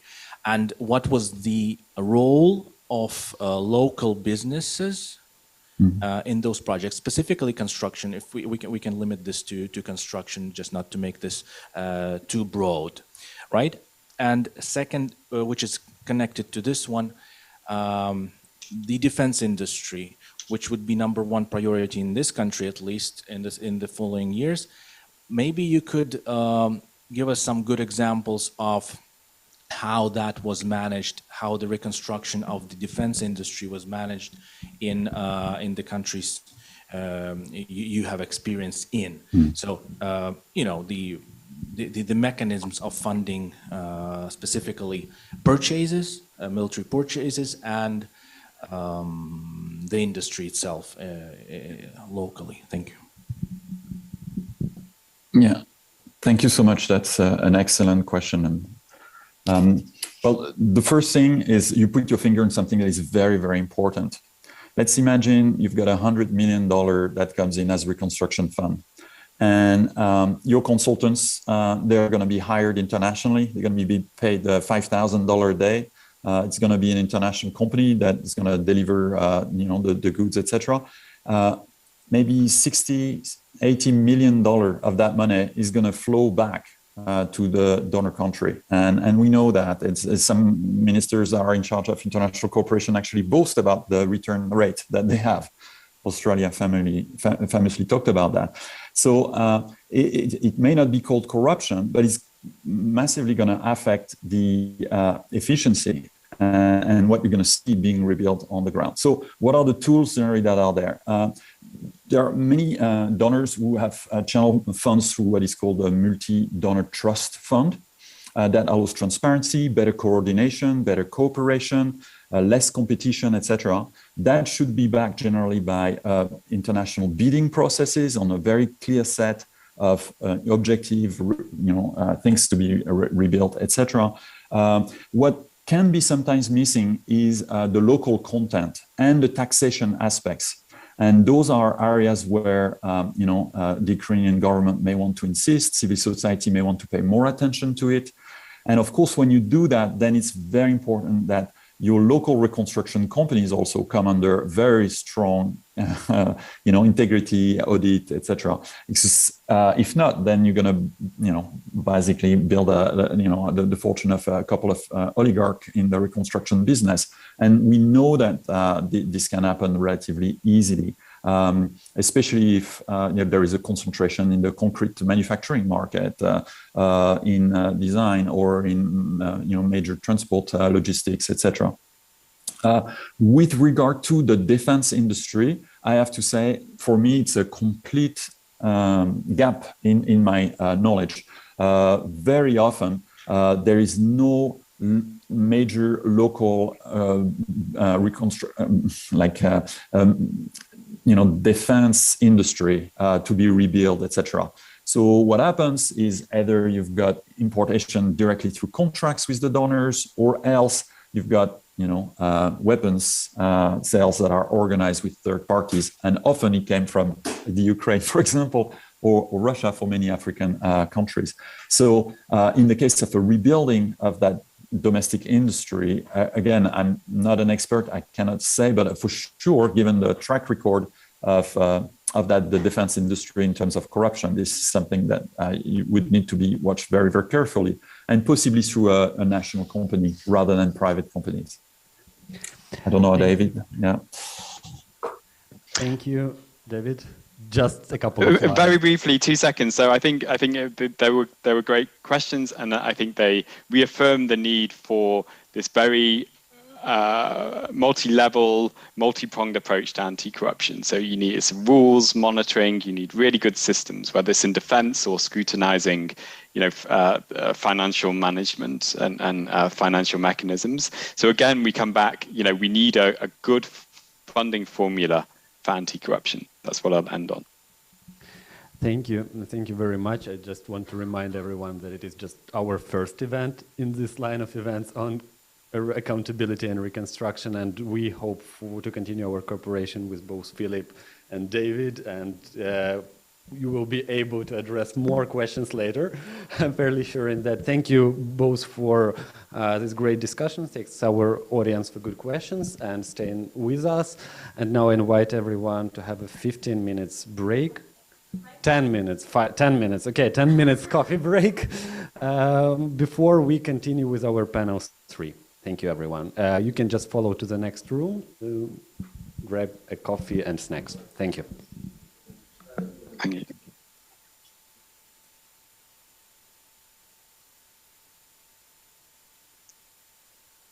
Bye, Philippe. Thank you. That was interesting stuff. David, yes, very interesting and very good last question. It's true. I think Iraq had an armament industry, obviously, but I've not looked into how much it was rebuilt, etc. And I've spent very little time and mostly in Kurdish areas. Well, apart from the ammunition and Yeah. Philippe and David. Hi, good to meet you both. Thanks for the excellent presentations. Is it possible for you to share your presentations? David, I couldn't see yours because of the way the screen was set up. Is it possible for you to share this with the group? I'll send sure. Immediately. Yeah. And that's it. Good luck with the paper. The paper was excellent. I just saw the first draft, but I was kind of surprised by the decision not to circulate it. I don't know if there was a political reason behind that, but yeah, maybe we'll leave it there. Yeah, it's a shame. Hopefully we can we can get it out. I know that with EU institutions there are sometimes sensitivities that we don't anticipate. And it's good that they are. I mean, obviously they know more than we do. So, but hopefully that will still be. Philippe, just one last point to you. I did a lot of work some years ago on a case in Guatemala. And if you want to talk about an anti-corruption institution that got corrupted, that is a fantastic example. Yeah, and I don't know if you've been in touch with one. I was co-supervising a PhD student. We can do these things through email, but it'll be interesting. I don't think he has stayed on that line of work, but that was his case study for his PhD. So okay, great. Okay, very good. Thanks a lot. Cheers. Bye. Cheers. Bye.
Вітаю, друзі. Прошу, хто... Welcome, dear friends. Please take your seats for those who are with us here.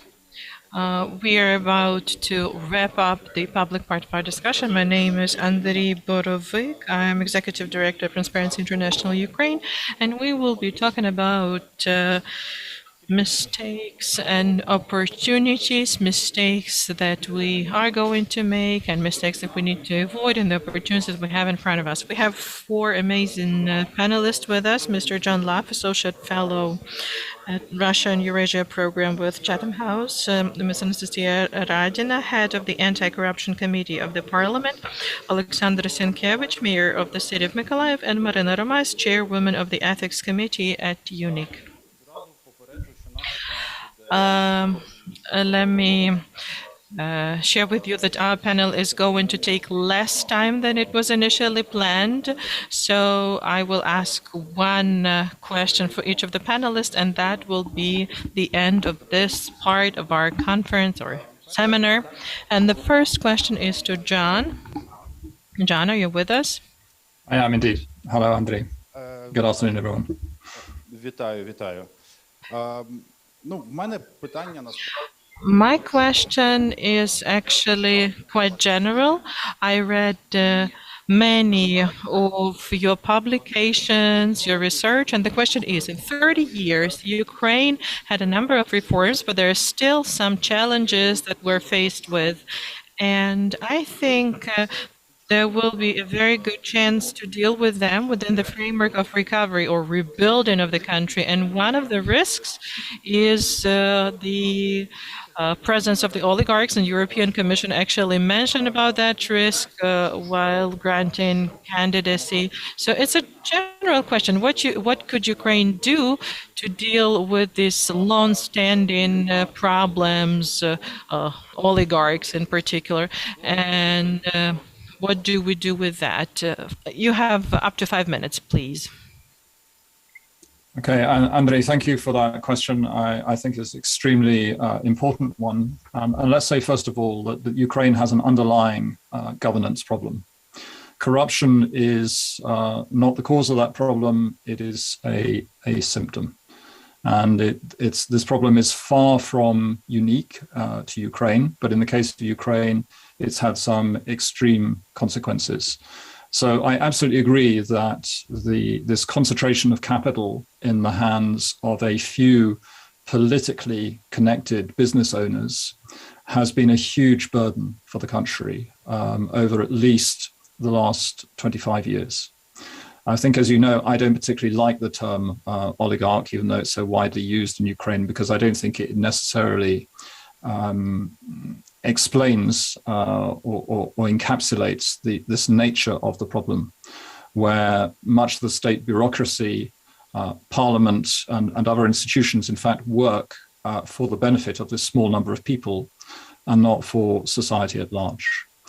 So I like the way this session has been set up in terms of the title, because there are enormous opportunities ahead.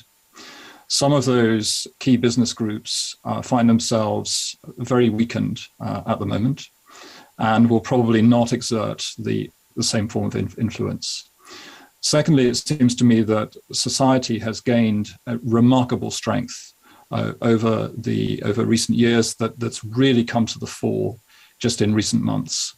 So if Ukraine can find a way of transferring this resilience it's generated to dealing with the battle that you're describing, which is how does one rein in the influence of a set of business owners.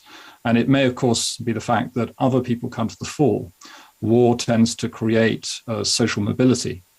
And we're going to be in a very new situation where certain industries are perhaps largely destroyed, and those old players are not going to come back in the same way. But the way I think you ultimately deal with them is that you create the institutions, and particularly in the area of competition, that ensure that the rules are applied, but the rules in the first place are not written by those people that wish to weaken that anti-competitive environment. So as Ukraine emerges from this distressing situation it finds itself in at the moment, this war will come to an end sooner or later. There is going to be a real opportunity to look at the fundamental challenges facing the country and hopefully to channel that level of energy to addressing them. And I take, I think, some heart from the fact that the decentralization reforms have clearly been rather successful. Ukraine could not have otherwise created this level of resilience. And society has the ability from bottom up now to start to question certain assumptions that were possibly not challenged in the past. So the challenge is to make use of that opportunity. And I firmly believe that we are going to see, in terms of the governance of Ukraine, some really significant changes over the coming years as a result of this war that is simply opening up things that were beginning to happen, but had not yet necessarily resulted in momentum. And and we saw this particularly after Zelensky came to power, after 2019, there was a really concerted pushback by some of those interests against the anti-corruption reforms and other governance reforms that had taken place after 2014. So there is still going to be a fight, but it seems to me that the correlation of forces has in fact changed. I'll stop there. Thank you. Thank you very much, John, for being optimistic at the end of your speech. And my next question is to Anastasia Radina. She is one of the MPs that is the first to take the blow. Any anti-corruption reforms are quite an ordeal, and Anastasia is fighting for the best solutions, but corruption still exists. Maybe it's an exaggerated problem, and Ms. Nelokeda put it, but it still exists, and we have a bit more of it compared to, for example, Denmark. So recovery. Recovery is money, a large amount of money, and one way or another, the rules will start at the parliament. The parliament will set the rules of the game. So how do we make sure that the money is not stolen? And how do we make sure that NABU and SAPO have less work? Less to deal with. I don't know how to start after such an introduction. Okay. Unfortunately, there's nothing new to say, and the ball is not in the parliament's court. Recovery is money, money is public officials, high-level public officials, and high-level public officials requires efficient work of anti-corruption infrastructure to have all the safeguards in place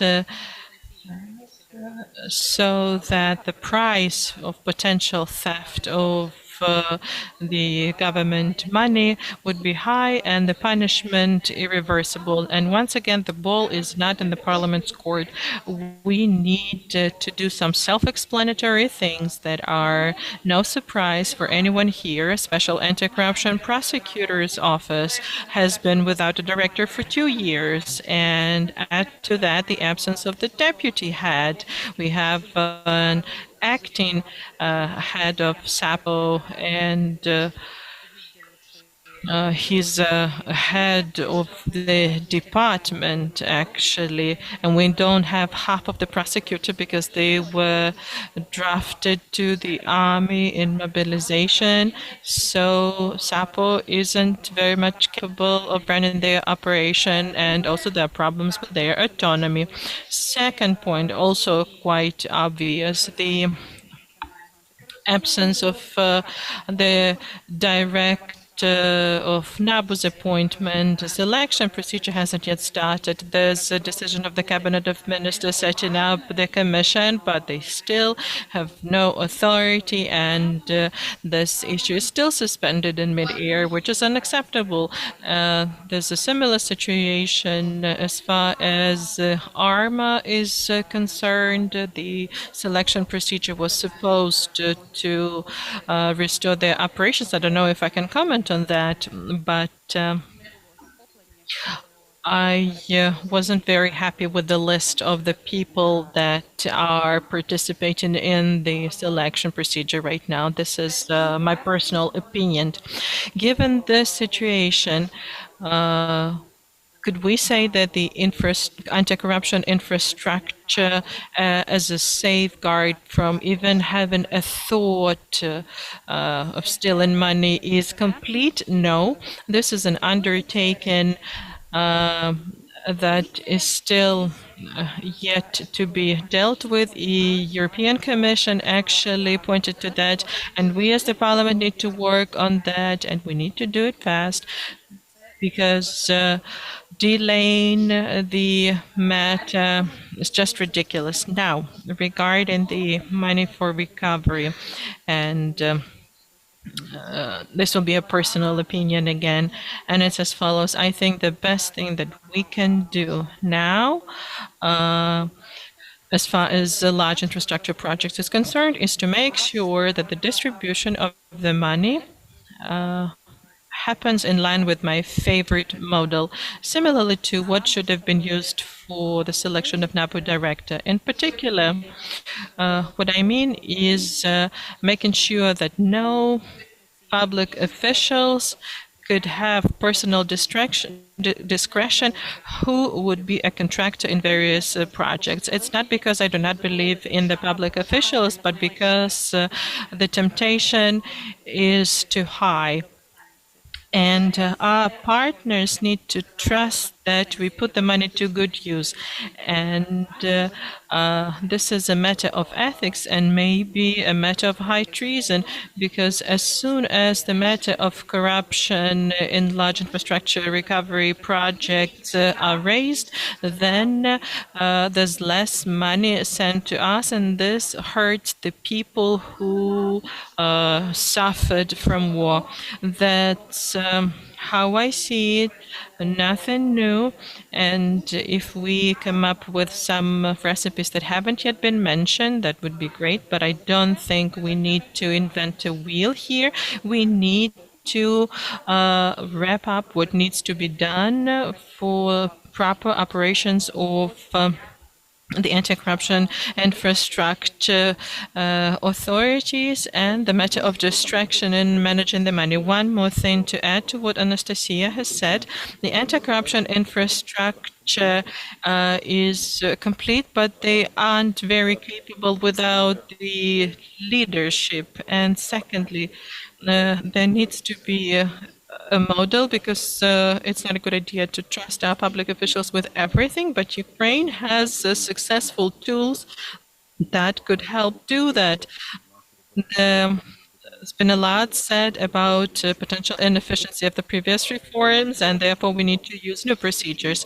And what's important for us is to make it faster than 2 or 3 years, like Europeans like to have it, and deciding on then the contractors. Thank you, Anastasia.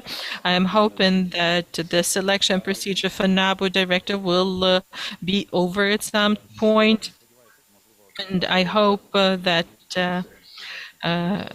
people who have influence on these processes will be decisive in making sure this is over by the end of the year, at least, based on what the politicians are saying about the candidacy requirements and the recommendations that were given. We have Mr. Sienkiewicz, Mayor of Mykolaiv, with us. Welcome, Alexander. Thank you for joining us in this hard time for your city. the recovery is going to happen in the cities. I know that this morning you had a meeting with the Minister of Development of Denmark. You're actively working on rebuilding for the future. My question for you is, what is key for reconstruction in your city? There's a lot of international cases. Not all of them are successful. There's been an article about Sarajevo's negative example saying that the city turned into something even worse because there was no proper plan. So 5 minutes for you. What are you working on and how do you see the approach towards that? Greetings. I would disagree with the previous statement. Often we place the blame with the governmental officials and public servants, but coming from an IT background before becoming a mayor, I used to be a director of an IT company, and before that a software developer of web application, and still prior to that I taught at a computer academy called Starship, and I drew on my very best students to found a company. So when we teach people, we teach them system thinking. And there are systems, subsystems, and systems are comprised of elements, and elements are interconnected with links which are reinforcing or weakening, and they all exist in a paradigm and follow a set of rules. So if we replace the elements, this would have the least impact on the operation of the system. We need to change the paradigm. And to change the paradigm in Ukraine would not be an easy undertaking, but what will help change the paradigm. And I have to say that our public procurement system, Prozoro, is one of the best in the world, although it has its weaknesses. I say that back in 1990, there is an eBay e-auction system founded by Elon Musk, and it has a personal rating feature. This should have been brought into the Prozoro procurement network some time ago, and this is an instrument we could have used to identify bad faith contractors. There's corruption everywhere, and I can assure you as a person working for the system that when we draft the technical specifications, when we go through expert assessments, the technical solutions are vetted and others. Then there is works stage and there is technical oversight, and officials can also be vulnerable to corruption and make certain decisions. And those accepting the works, paying the works, and the state architecture, city building agency. These are all different elements that are not interlinked but could all be potentially vulnerable corruption. We tell the European partners we don't need your money for reconstruction. We need projects, and you can sell the projects domestically through your platforms, identify people or companies that will implement them. And in Ukraine today, we will change our vocational education to train people to implement the projects as welders, masons, and work out the blue-collar professions based on the novel standards that European companies require. And that is a massive road that we have to start walking right now as we train the workers and we prepare the systems when we do the drafting, the adjustments, etc. Once I was reading a lecture to the students on making a career in IT and becoming a mayor. They would ask me, what's the toughest about being a mayor? And I said, it's a daily fight with the temptation. Any public official making decision is walking the road of temptations. These are temptations linked to financial decision and all the others. So I don't believe in people, but I believe in rules and systems in place. Now, going down to Mykolaiv. There were only 18 days since the beginning of the large-scale war when we haven't been shelled or bombed. I have a small presentation I'd like to show to you. Can I manage it or shall I tell you? Next slide. Okay, so next slide then, please. Mykolaiv is placed right there. You can see it on the map. We are 20 kilometers away from the line of contact. The front line is 20 kilometers away from us. The city of Mykolaiv before the war had 480,000 residents. More than half of them have left by now. So we have roughly 230,000 people in Mykolaiv. Before we dealt with machine building, having the biggest manufacturing turbine plant in Mykolaiv. We had a very involved IT industry in the city. As for the past of Mykolaiv, it's not just a port city carrying 40% of all the export cargo of Ukraine, which we did before the war. But we've also been a shipbuilding city in Ukraine. We built the same flagship Moskva that we then sunk in the Black Sea. And the aircraft carrier, one of the two aircraft carrier owned by China these days, was built in Mykolaiv. And this past is shaped by our location.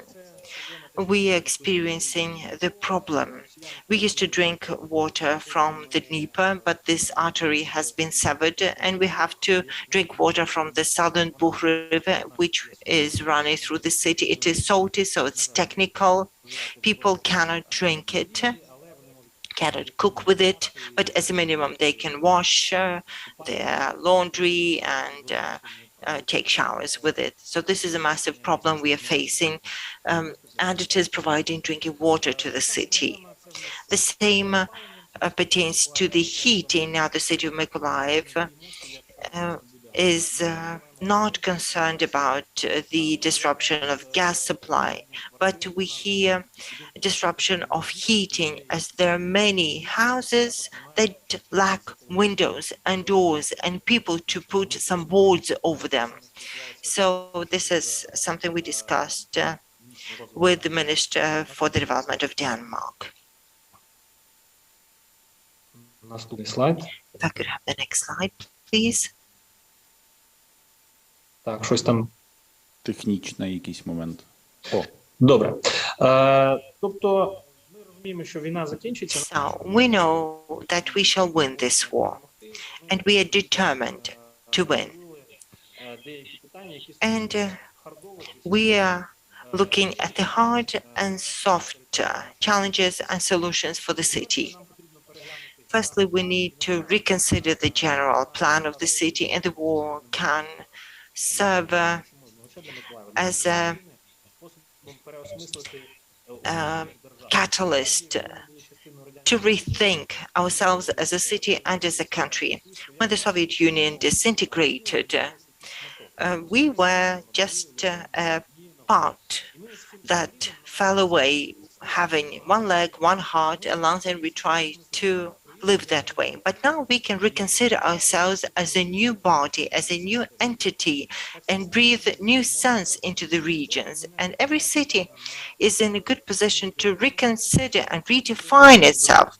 The European Congress asked me about three things I would do. Firstly, I would reconsider the region and define the global strategy for Ukraine, where each region would have a strategic importance of its own, not just 10 cities developing tourism industry and not on 10 industrial hubs and no tourist destinations in Ukraine, but specialized regions.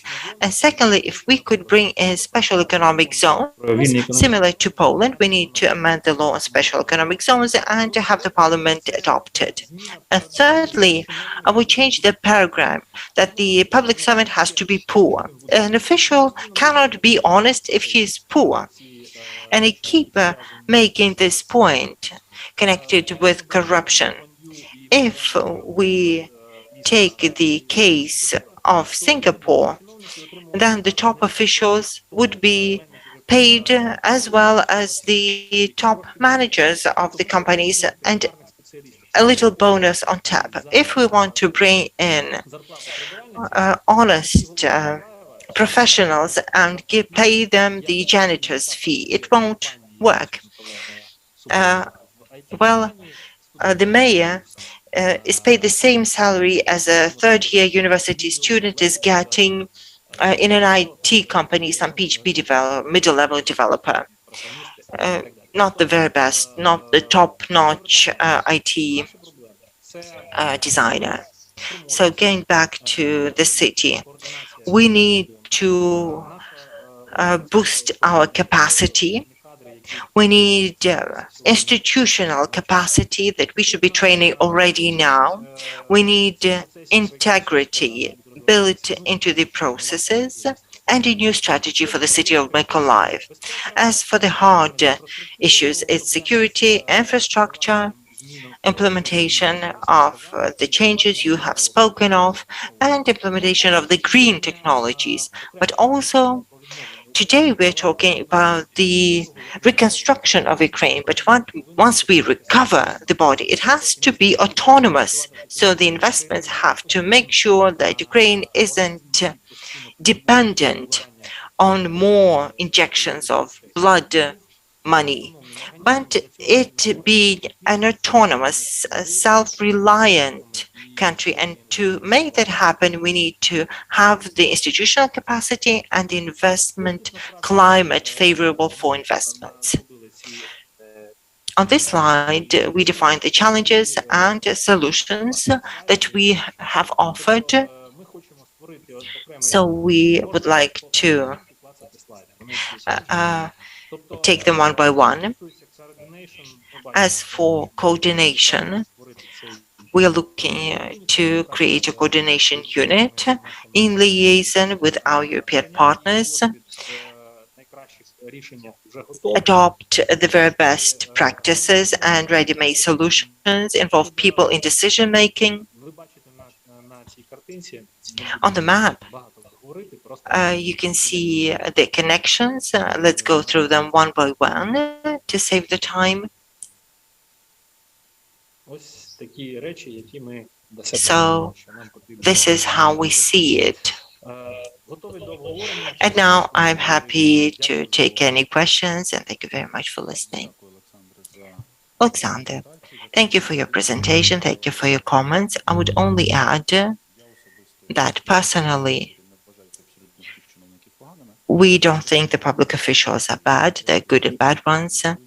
And some would stay bad despite the system. But as for the pay, the public officials are getting, it is paid from the budget, and the businesses contribute to the budget. And let's talk to Marina Romas, the chairwoman of the Ethics Committee of the UNIC.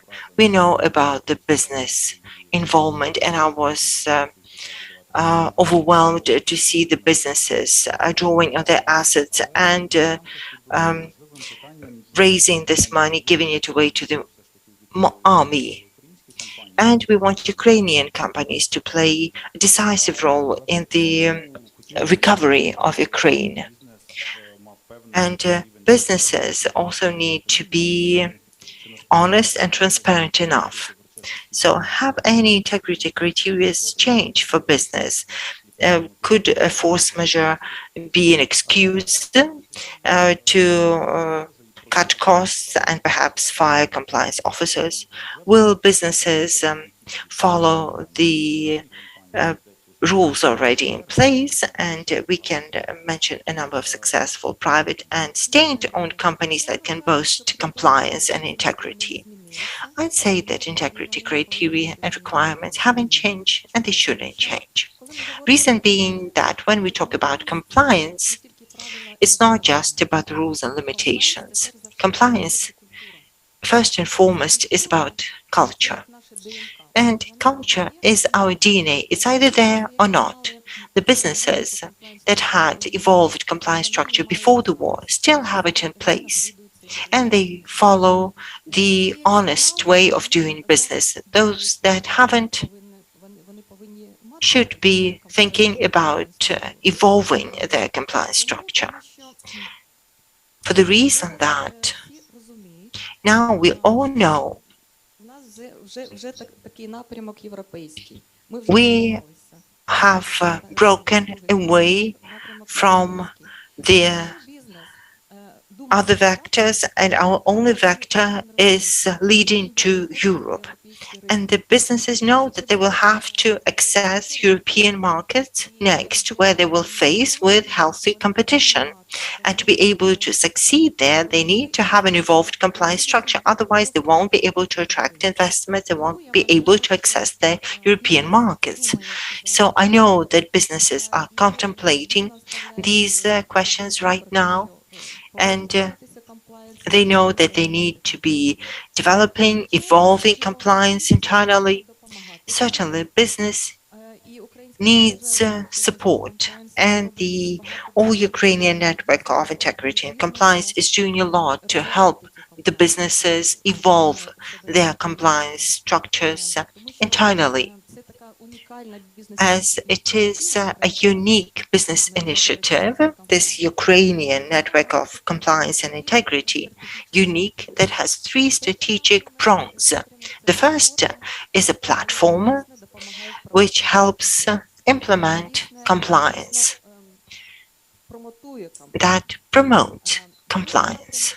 The second prong is about training. We have an academy, and all those wanting to learn about compliance, even starting from zero, about how they can introduce compliance, that their companies can learn how to do so. And the third prong is about expert platforms. There are experts, international companies, there are working groups, and they are prepared to share their insights, their expertise, international track records to help build compliance structures, and that is very helpful. Businesses now, in times of war,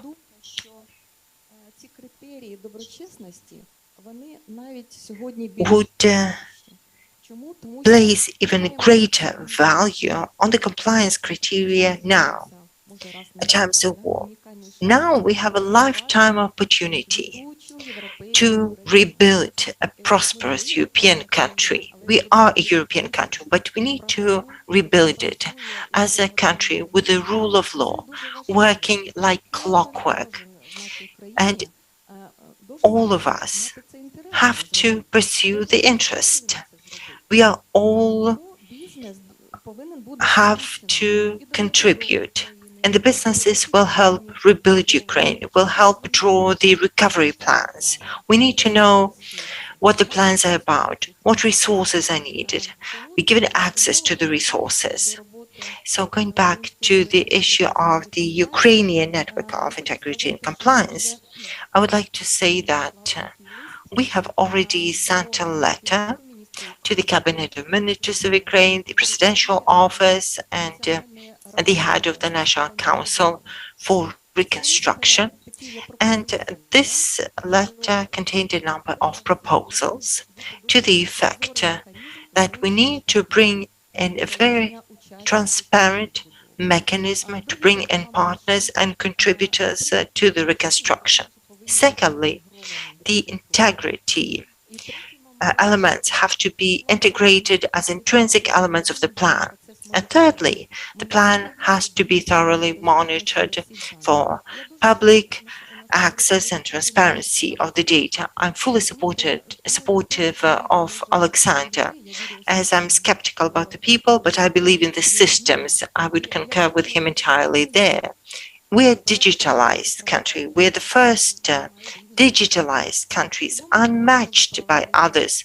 Why don't we then introduce the systems in place that would preempt some abuse? Let it be a system that would be complex, that would be self-monitoring, identifying deviations. I know it as the company I work for, and I work in a pharmaceutical company. We have such companies in place. And now we don't have the total control of our staff any longer. And it is a business integrated compliance. We work as consultants, as experts, and we have systems to prevent abuse. And anyone can tap into the system to see for deviations, and if anything is out of place, then they go to the compliance department and then we look into the matter. It's doable, it's feasible, and I've heard that the public officials are planning to bring in a platform that would be transparent, and it would show the funds to be allocated, the appropriation of the funds, and anyone would be able to check and see. And I agree with Alexander that we shouldn't be thinking about receiving the funding, but rather we need to be thinking how we can spur the development of the businesses so that they could build their expertise. We want experts rebuilding our homeland. And I would like to make another point. I'm given 1 minute to complete. So, even though there are companies that have evolved compliance system and they still continue involving them further, but we are seeing a trend that the state enterprises in times of war may cut down on the compliance functions. This is something worth preventing, as we might lose the experts, we might find ourselves cast back years back, and the compliance experts have to stay on the job, they have to consult and help out, and every company should have a compliance officer in place that could help the business to stay afloat and successfully enter the European markets. Thank you. I have a brief comment. We are way behind the schedule. There's total control over me. I'm the moderator. To conclude, I suggest we thank the people, not the system, especially the people serving in the army, for the opportunity to stay here and debate these topics. Thank you for following. You can applaud the Ukrainian armed forces. Thank you for being with us, and let's stay together until we win.